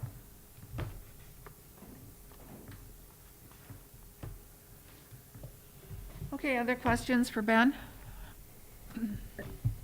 None for me. Okay. Thank you. Thank you, Mr. Bakebird. Mr. Visner?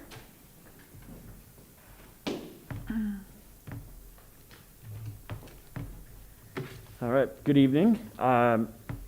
Just to kick off and not repeat the same things that were already said, and I think our system is probably the easiest of the three to understand because it's the most that looks like what we already currently do.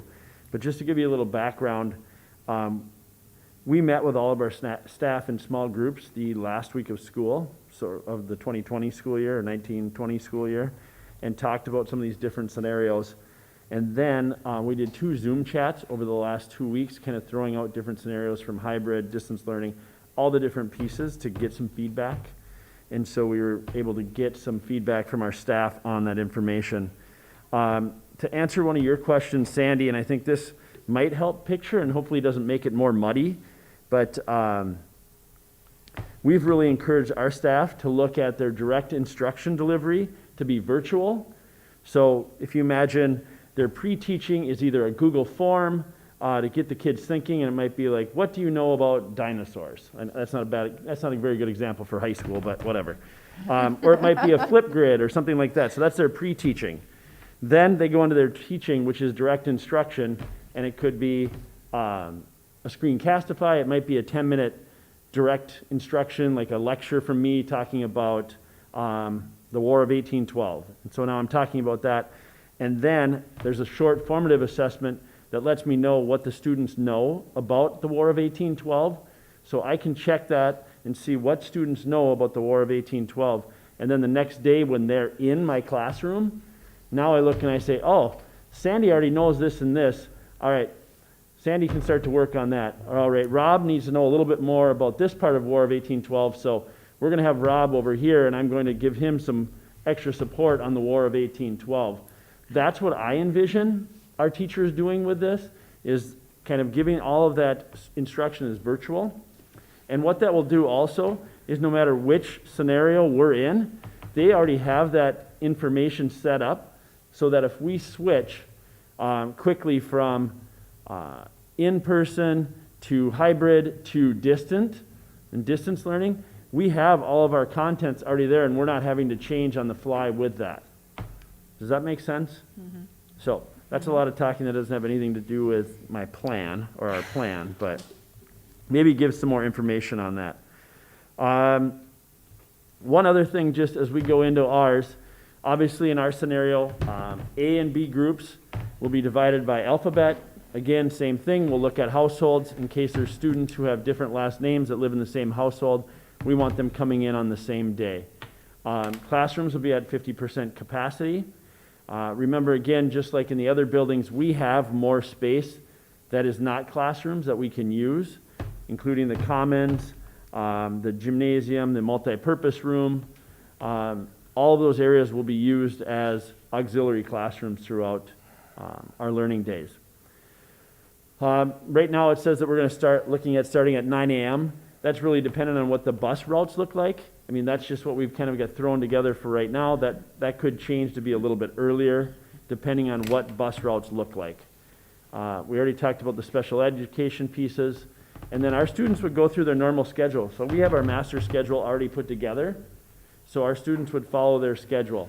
So to answer the question that was asked before about hallways, we would stagger our dismissals, and we would have one-way routes throughout our building so that students are only traveling in one direction.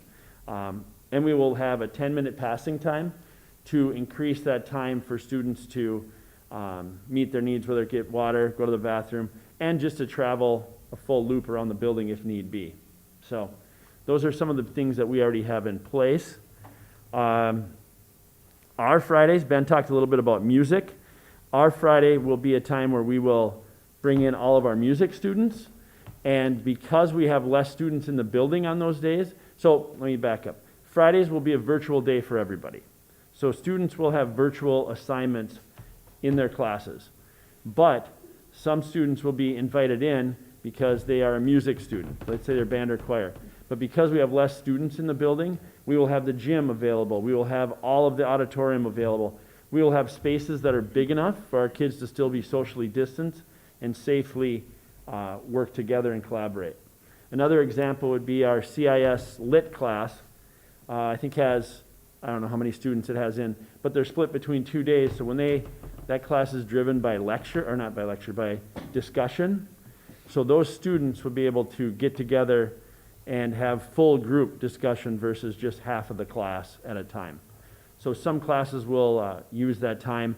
AP is another class that, just due to the nature of the advanced placement courses, that having more time with those students is important. So those students would be invited on that day. We'd also do interventions during that time and potentially labs, including, I envision, like Mr. McClellan's construction trades class, which could really use some extra time when they're building sheds or building a building. So I guess at this point, I would open it up to see what kind of questions that you may have. Oh, one last thing. We did learn from our summer school and doing hybrid also of some things that work, some things that don't. I can say that our students were really respectful and followed the masking. We'd gone, a week, maybe a week and a half with no rules on masking, and as soon as we asked them to put masks on, they did it without complaining, did a nice job of maintaining their social distance and keeping their masks on, so that was good. Yeah, Okay. Tom? Oh, Go ahead. whoever. Go ahead, Tom. I just had two quick ones. That we're coordinating our alphabet A-B schedule with the 7th and 8th graders. Correct. Hypothetically, if you have an 8th grader and 11th grader. Yes, so And they'll be on then the same schedule, yes. Two,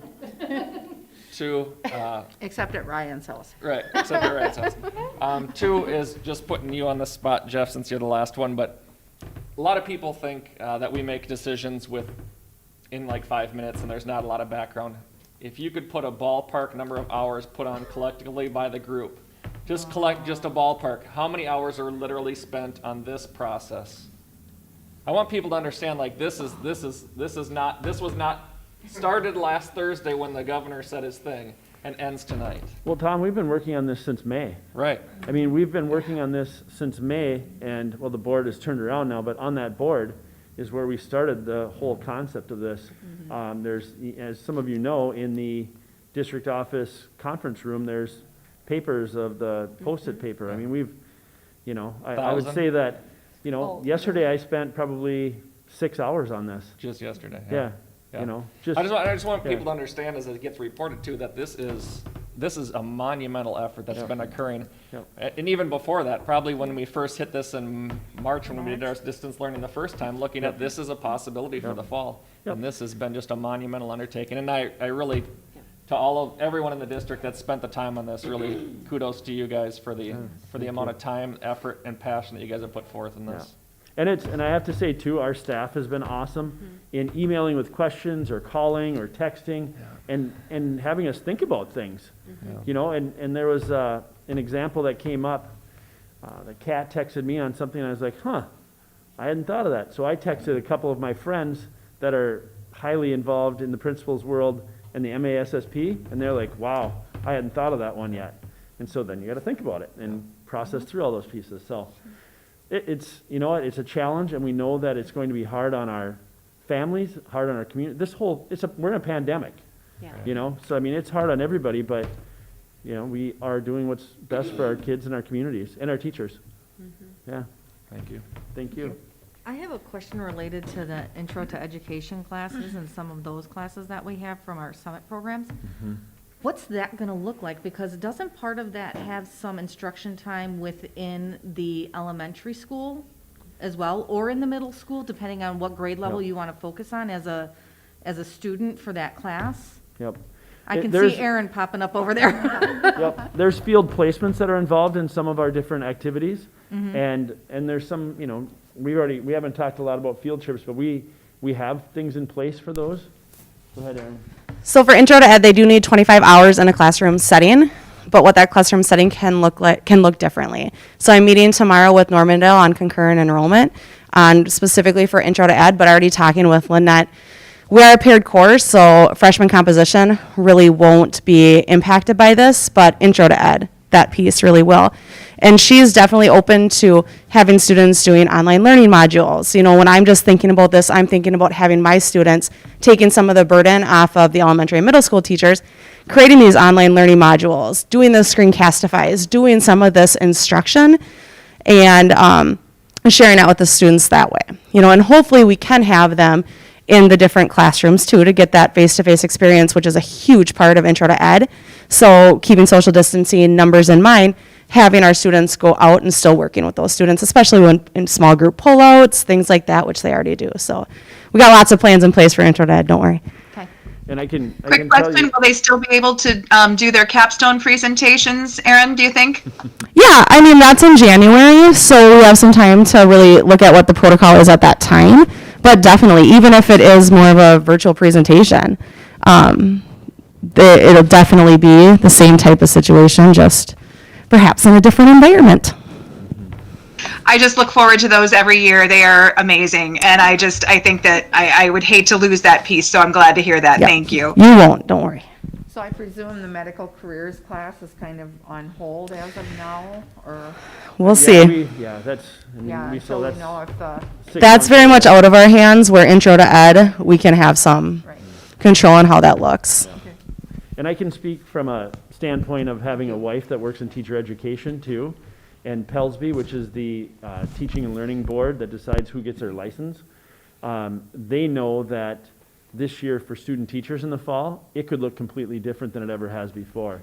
And last spring, you know, student teachers finished their year, and my wife ended up finishing her year supervising student teachers by watching them on Zooms with students. So we can make that Intro to Ed work too. It's just it potentially could look different, but Erin has some great ideas, so. Yeah, other questions? Southwest Metro. That's a great question, Deb, and it's on my list, and I can tell you that I've talked, of course, I'm drawing a blank on her name right now, but we've talked, and we're working on Joyce? what it'll look like, No, Joyce a little bit, but, I'm drawing a blank, so. Yeah, okay. Anyway, we've had contact, and now it's just waiting to see. And, you know, they're in a different county, and then they're in a different, they might be in a different model. And the other thing they have is, even if it sounds good for us to go every other day, if Minnetonka and Shakopee and Belle Plaine are also on the same, they could still end up with all their same students there.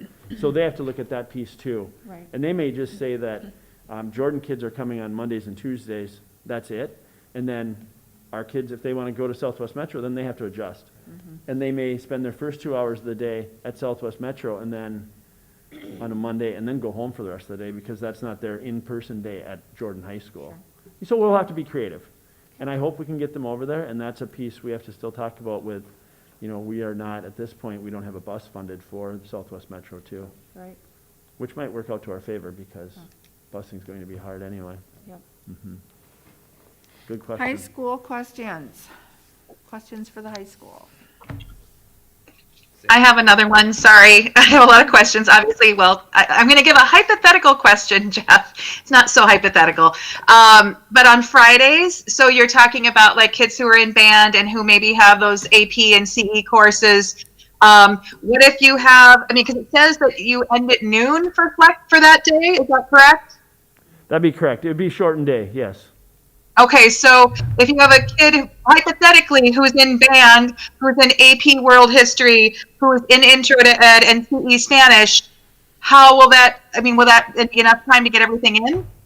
They're shortened classes, but it'll be real focused on those students. So yes, we'll go through a class schedule. They'll rotate between hours 1 and 8 and go through the whole day. They would get their whole day in. Oh, okay. Okay. Thanks. Passing time will be shorter because we'll have less kids in the building, and because we've already worked on that. So yeah, it'll work. Okay, I trust you. I just am trying to visualize it and try to figure out how it looks. So thank you. You bet. Other questions for Mr. Visitor? Okay, thank you. Thank you. I will turn it back to you. Okay. It looks like.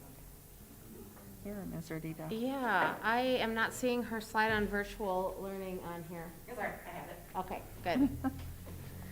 Okay, so the Jordan Virtual Academy, this is something that actually has been a long-term goal for quite a few years. I know Visitor and I have talked about it extensively, so it's also exciting that we're kind of getting it in action right now.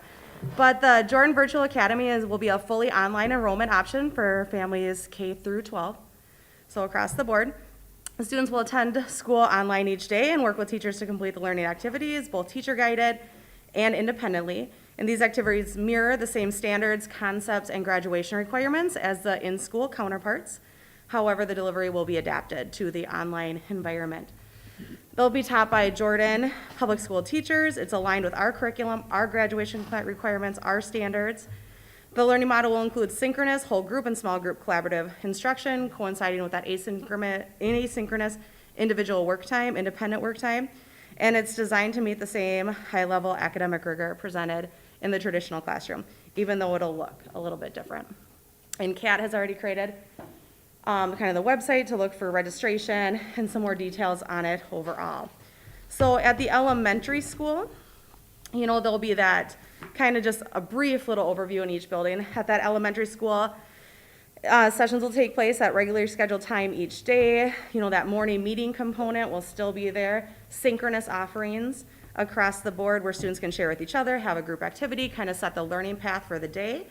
For core academic instruction, there'll be like 1 or 2 hours of synchronous instruction and independent asynchronous time where the teacher is still available for if the student is working independently, that student can still log on and meet with the teacher as needed as well.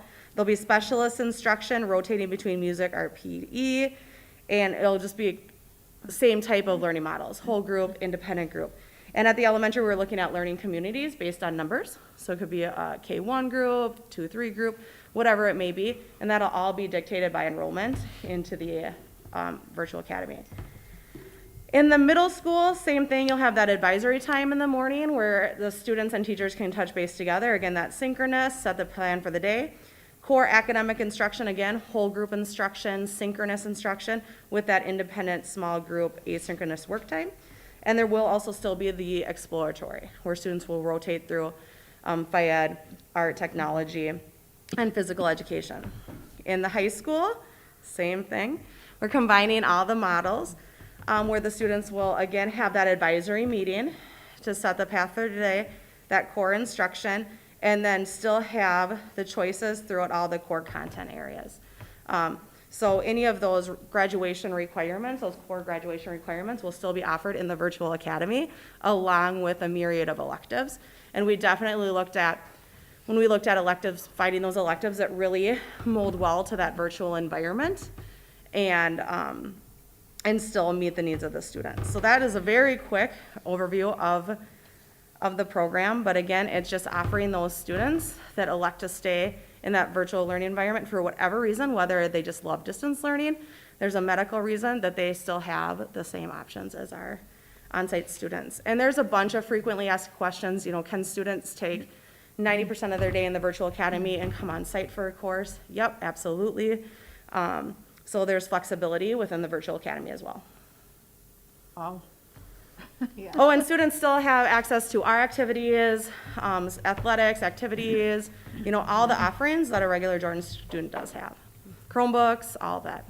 And I think that's really important for the public to know that, because I know that some parents and, that other online schools are really pushing. Yep. Pushing for students to come there, but can you talk about what happens if they do? Yep.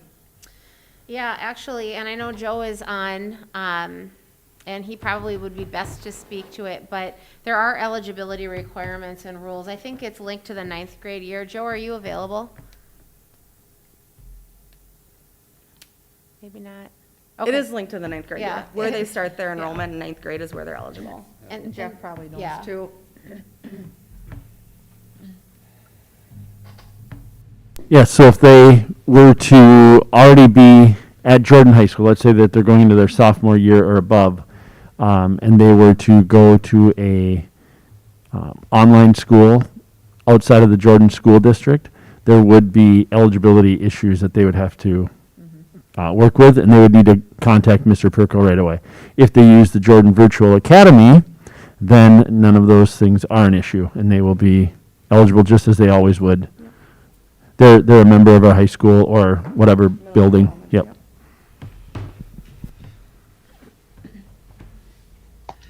Is that the case for homeschooling as well? Because I've had that question asked. Yep, their eligibility for activities is still with Jordan Public Schools, but there's no curriculum, there's no Jordan teachers, and any of those aspects for those homeschool options. And I think Joe is having some connectivity things. I can see he's trying to talk. There he is. Yeah, I think I'm logged. Oh, we lost Said him it way again. more eloquently than I probably would have anyway. But Jeff's right on, and yeah, that any Jordan student enrolled, actually any student enrolled in our virtual academy would be eligible here. And then going back to the 9th grade, where they start 9th grade would matter. And if they were a 9th grade student from a different district choosing to come to Jordan and enroll in they need to enroll in our school, and then they would need to enroll in the virtual academy, and then they'd be eligible for athletics as a 9th grader. Yeah, they'd be immediately varsity eligible. Actually, any student would be eligible to participate in activities. It's really just varsity that matters. Oh, I guess I just logged off. Yeah, and so our process when we get those kinds of questions would be direct that family, not only to the principal, but to our athletic director. It's important for them to know. To be clear though, this is a learning path that you're gonna enroll in. This is distinct from should events force the entire district to go to a Correct. distance model. Yep. It's not that this is still gonna be a separate track with separate curriculum. They may not be Yep. working on the same things that Correct. a distance learning kid would be in that Right. scenario. Yep, Yep, that's it's accurate. an option, it's a choice for families to join. And we're hoping by semester to make that semester-long commitment to the virtual academy. At the end of that semester, if anything should change, they're still a Jordan student, they can pop back into the traditional environment or vice versa, so. So if we build this, does this give us the opportunity to offer curriculum that maybe we can't on site? I'm not talking about now, but one of the Down things the I think road? of, additional languages, things that maybe we don't Yeah. have the student population to support, but that maybe this could help facilitate in the future? I would say Yes. that it does create opportunities for us. We would go down a different path with the Department of Education and building that out probably in a different way. But it definitely is a great start for us to go down that path. Yep. And then I want to clarify one other piece. You know, there is that question, if I start my student, if Parker is, you know, attending and, you know, just going through the normal hybrid model, and at some point, you know, we want her to be in virtual academy, we would accept that Yep. student in at any time as well. Yep. It's always an option.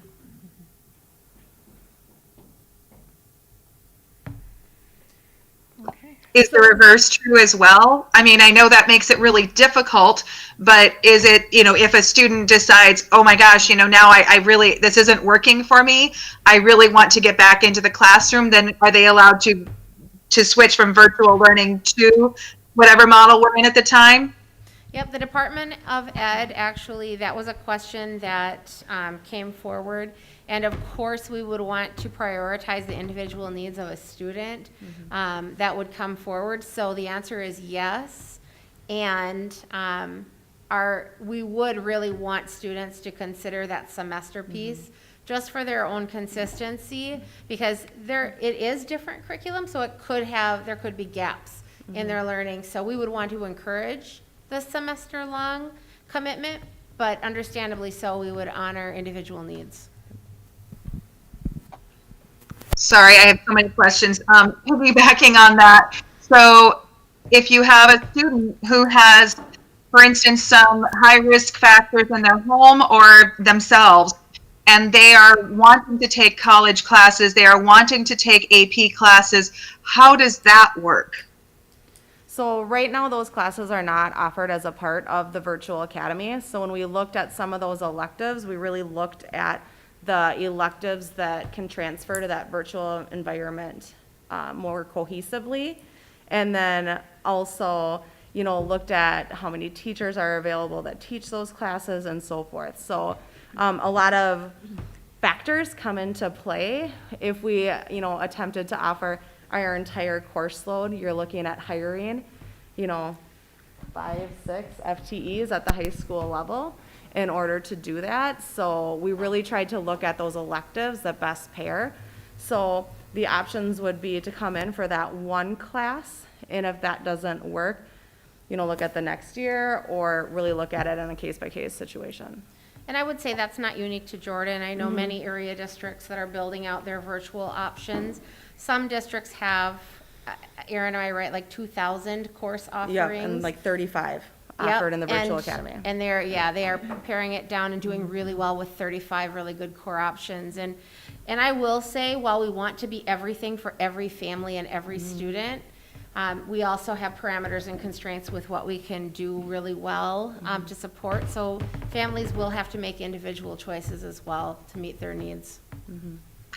I mean, I certainly understand that, but I also feel like if a student has some kind of medical fragility or things like that, it feels very, this is a bad word, I don't want to, I'm not sure what word to use, but it feels very punishing, I guess, to them to not be able to take the challenging courses that they may need to get into college or to get scholarships and things like that.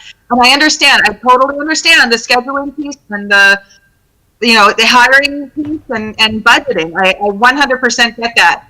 But I also just want to speak for those students who may have medical issues, it's really going to be a very difficult decision. And I worry that some students may make that decision against their health in order to make a decision because of their future. And so that really deeply concerns me. And I understand, and I understand how many hours have gone into this. It's just something that feels very, very not right to me. And again, it's nothing against anybody there. It's nothing against other districts that are doing this as well. And I understand it's a pandemic and that we have to make adjustments. I'm just saying that just feels so not right to have those students have to make those kinds of decisions that could impact their future. No, I appreciate that. It is really hard, the kinds of decisions that families and students are having to make. It's really, even the decisions that you as a board have to make and that we have to make right now, they're not easy.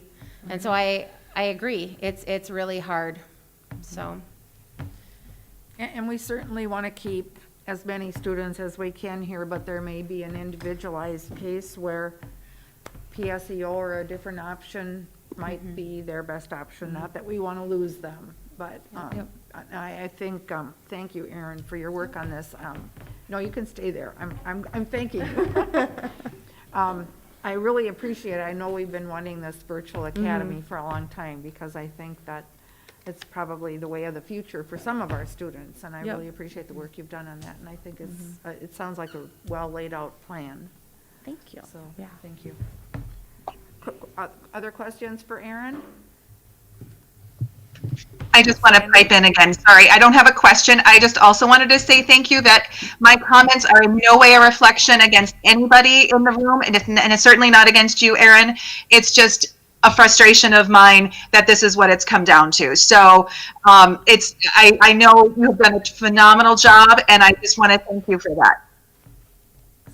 Okay, thank you. I just have a question on the high school, Jeff, and I don't know how to word this because I can't formulate it quite yet right in my mind, but in the middle school, we have like the 5th and 6th coming back full-time or that's one of the options, but in the high school, we don't have that option at all. Like, because this is a transition year for our 9th graders. So would it be, or do we not have this, maybe it's a space issue in the building? I mean, I don't know. So I'm just kind of trying to think from a 9th grader's perspective. It's a transition year for them. It's going to be a hard year for them. They already have a challenge with that, with the rigor. And so is there an option to maybe get them in the building? We looked at that and we've talked about it.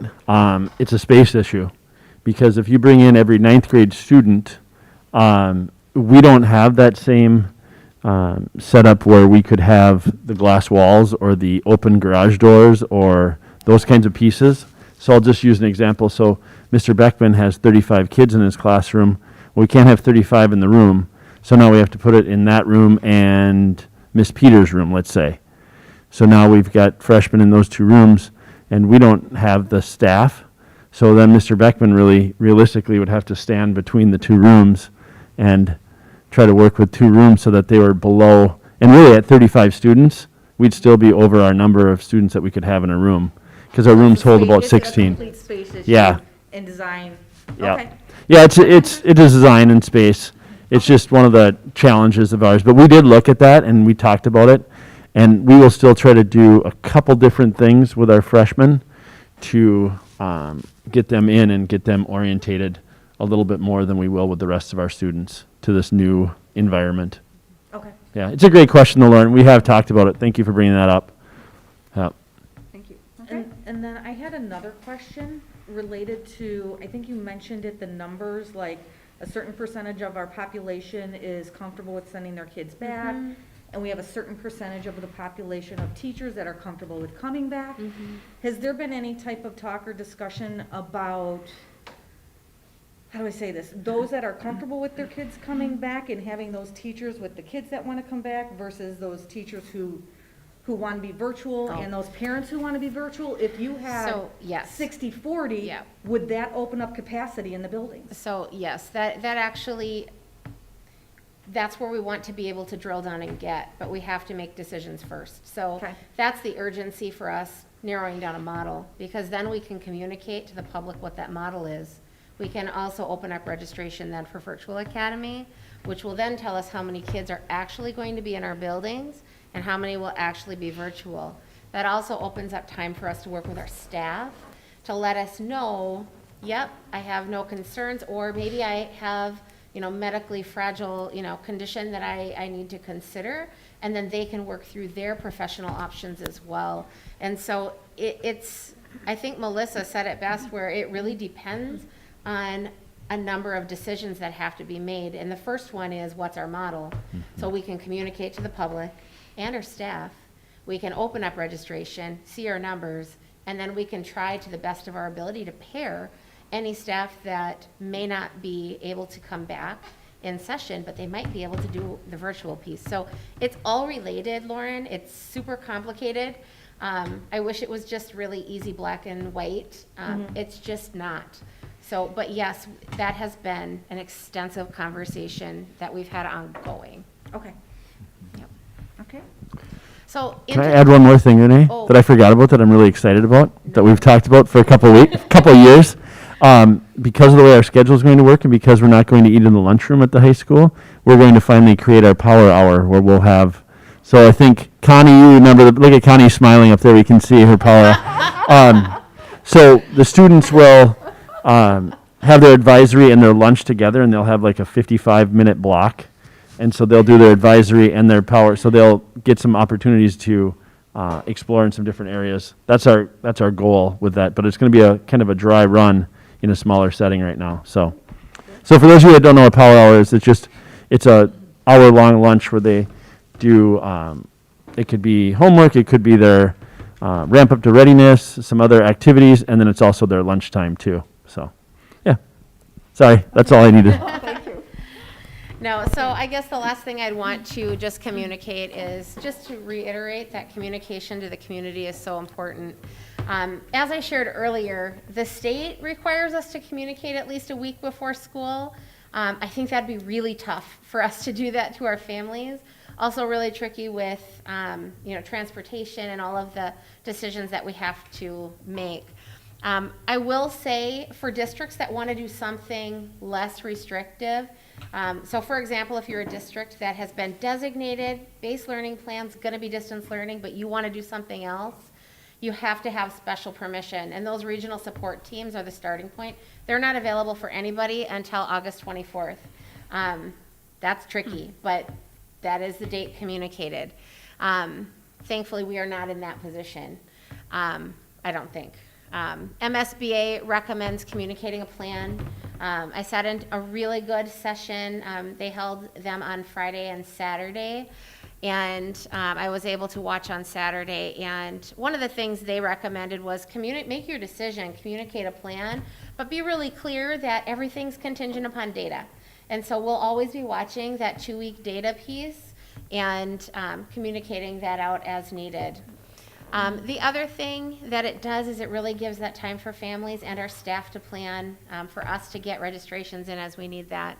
And I think it goes without saying that we are committed to communicating as soon as possible to our Jordan community and our school community. So with that, what we would do, should we have a resolution this evening, we would finalize our academic roadmap. I think Sandy referenced the 33-page document. I'm sorry I sent that. It was really a lot of information, but I really wanted you all to kind of get the full picture. With that, and really it's inclusive of everything that we might need to consider for our families. What do supplies look like? What are our processes going to look like? And so that would be one of our first steps, is communicating that out to our families. So we do have that priority, and with that, I would leave it up to any comments or questions, and then let Deb take over. Do you want to address the surveys first? So I did note that within that, I know as a board you've all received a copy of the survey data, and as I mentioned throughout, our survey data is aligned to the models that we've proposed. I want to say between 71 and 75% of our families, it was different at every level. I think 75% probably elementary, and probably like 73 and 71, I'm going from memory here, really wanted their kids in session in person. And I will say with our staff too, we asked the question, which model you prefer, and I believe it was like 34% preferred in person, 34% preferred hybrid, so about 68% of our teachers would prefer one of the models in session. Oh, thank you, Deb. And then we had 23% of our staff prefer distance learning, and then 9% did not communicate a preference. So I would say that with the models that we're putting forward, there's alignment to the models that our community would prefer as well. Okay. Thank you. Okay, so I guess at this point in time, I'm just going to open it up for a general discussion with the board to look for some direction, guidance for our team. And if you have any questions for any of the administrative team that's here, I'd allow that tonight too. So I will open it up to the board for discussion. Madam Chair. Yes, Tom? I would go with the recommended one on the elementary school, one in the middle school, and the suggestion for the high school as well. Okay. I can agree with Tom. I think that they've done a complete and thorough analysis and work and talked through and looked at so many options that I think that they have proposed what will be best for our district. I would concur, and I'm also like thrilled that you didn't come forward with Education Light, right? Like, this is what we need to do to get kids back on campus done. I think it's pretty cool that every step of the way, the principals were up here talking about innovating and trying models that we've talked about for years. And it really seems like there's gonna be some things that we're gonna have to do that, we're gonna get creative and hopefully some really good things stick in the process, so, good job, guys. Yes. Yep, and I echo that. I'm very supportive of the recommendations by the district. I really, really appreciate all of the information that you provided. It's very clear that you've been very thoughtful and considered in terms of these recommendations, and appreciate all of the work. Thank you, Rob. This is Connie. I also agree with the recommendations of the leadership. I'm assuming that this busing is going to be a nightmare to try to pull this all together, but if you've been successful pulling 3 different education plans for each building with staff, and keeping in mind that the safety is the #1 part, that we're keeping the focus of our kids and giving them a valued education, I support this plan also. Sandy? This is tough for me. I'm married to an epidemiologist. I am very concerned about the safety issue more than anything else. I understand the mental health piece. I understand social emotional learning. I work in education. I very much understand that. And I understand how many hundreds and maybe thousands of hours have gone into the planning, and I very much appreciate all of this. And I think that everybody has done the best that they can with the parameters that we've been given. I'm having a very hard time voting for full in-person learning for elementary kids when we don't know what that's going to look like in terms of what the spread will be of the virus. And so that really concerns me, because I have had nightmares. I'm going to be perfectly honest with you. I've had nightmares about talking to a parent, and I literally, in my sleep, this is an actual nightmare, where I've had to talk to a parent and say, I'm so sorry, and I don't want anything to happen to any of our kids.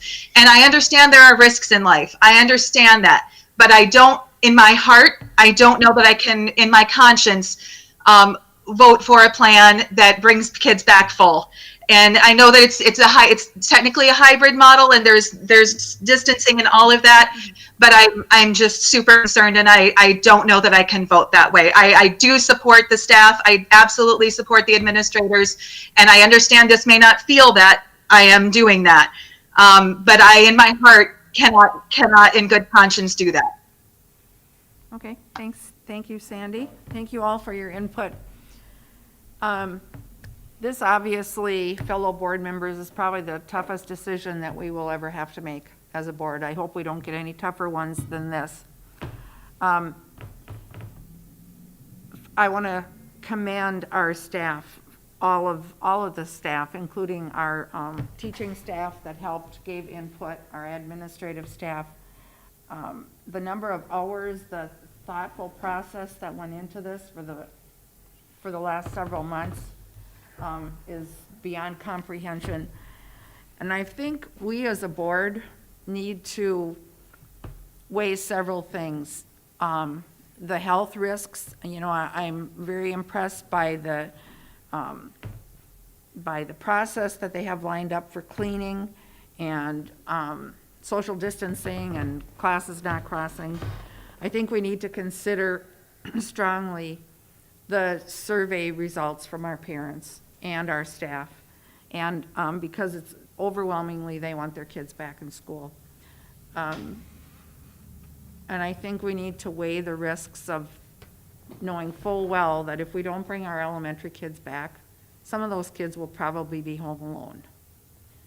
And that is a huge risk.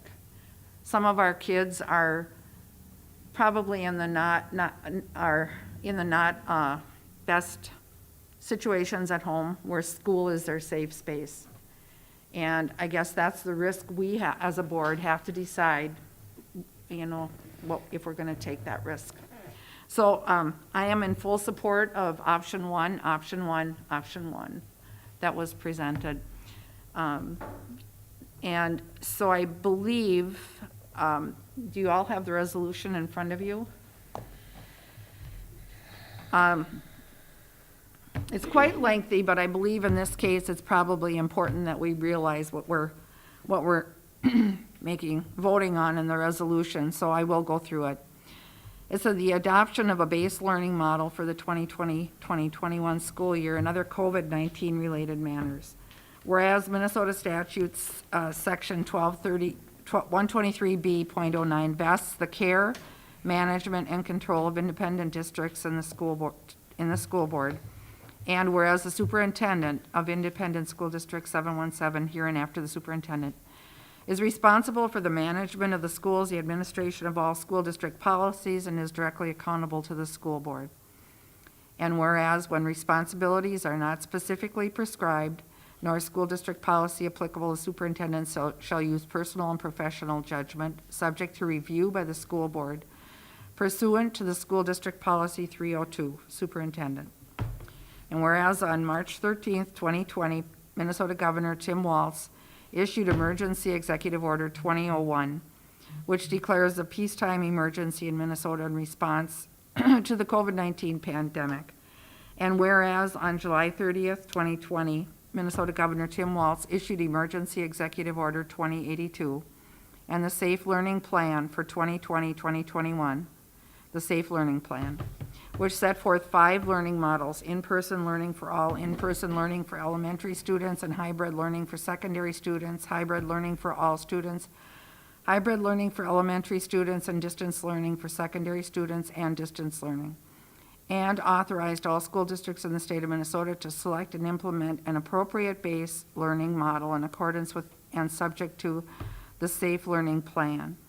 And whereas the Minnesota Department of Education, MDE, has issued and may continue to issue written guidance for Minnesota schools on educational issues related to COVID-19. And whereas the Minnesota Department of Health, MDH, has issued and may continue to issue written guidance for Minnesota schools on public health issues related to COVID-19. And whereas the superintendent and the administration of the school district have conferred with the school board regarding the available learning models, the current MDE and MDH requirements for each, and other relevant information.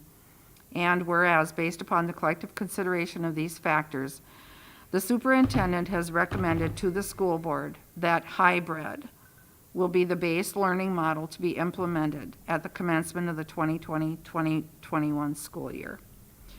So that hybrid, that would mean the models that we just all talked about. So now is where it gets specific. Now therefore be it resolved by the School Board of Independent School District number 717 as follows. The superintendent is hereby directed to implement the following base learning model to open the 2020-2021 school year. So here's where we would insert, and somebody will have to make this motion. Here's where somebody will have to insert the specific models for each of the three grade, or three school levels.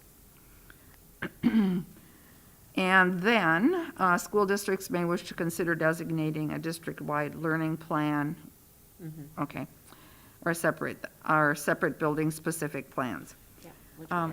Okay. And the superintendent is hereby authorized, after consultation with the school board chair, a notification to the school board to select and implement a different learning model for the school district or any specific school buildings without school board action if the superintendent reasonably believes that prompt implementation of a different learning model is necessary and that constraints of time and public health considerations render it impractical to hold a school board meeting to approve the implementation. The learning model selected and implemented by the superintendent shall continue in effect unless and until the school board, in consultation with the superintendent and appropriate school district staff and public health officials, deems it the best interest of the school district and superintendents to implement a different learning model. We're almost done. 3, the superintendent will provide regular updates to the school board regarding the school district's efforts to implement COVID-19 related educational and public health guidance issued by MDE and MDH respectively. So basically that section 2 is protecting us or giving our superintendent authority if we do have an outbreak that they have to move quickly to a different model. So basically what I'm looking for is a motion by somebody and filling in the part about which hybrid, description of which hybrid model. Tom? Motion to approve this resolution with JES option 1 details, JMS option 1 details, and then the high school's hybrid learning option as well. Okay. I have a motion. I second. I have a second by Rob. Okay. Discussion. Any more? I just have one more thing to say. Deb, you made some very good points, and I understand all of that. I am a former social worker. I have seen homes, and I worked in foster care. So I'm very well aware of abuse. I'm very well aware of some of the situations that kids can live in. And there's not a good solution. I completely understand that. But looking at the data, again, my husband is a scientist. We see all the data, we see all of the research that's coming in, and it changes daily. And it just deeply concerns me to bring kids back in this situation. So I do 100%. I have kids also who struggled in distance learning and who, mental health is an issue for everybody. And, especially in a pandemic, you're talking about trauma, you're talking about all sorts of things. But I just want to say that my number one concern right now is the physical safety of kids. And so I have to vote with science and the safety of the kids. Thank you. Any other comments? Okay. Are you ready to vote?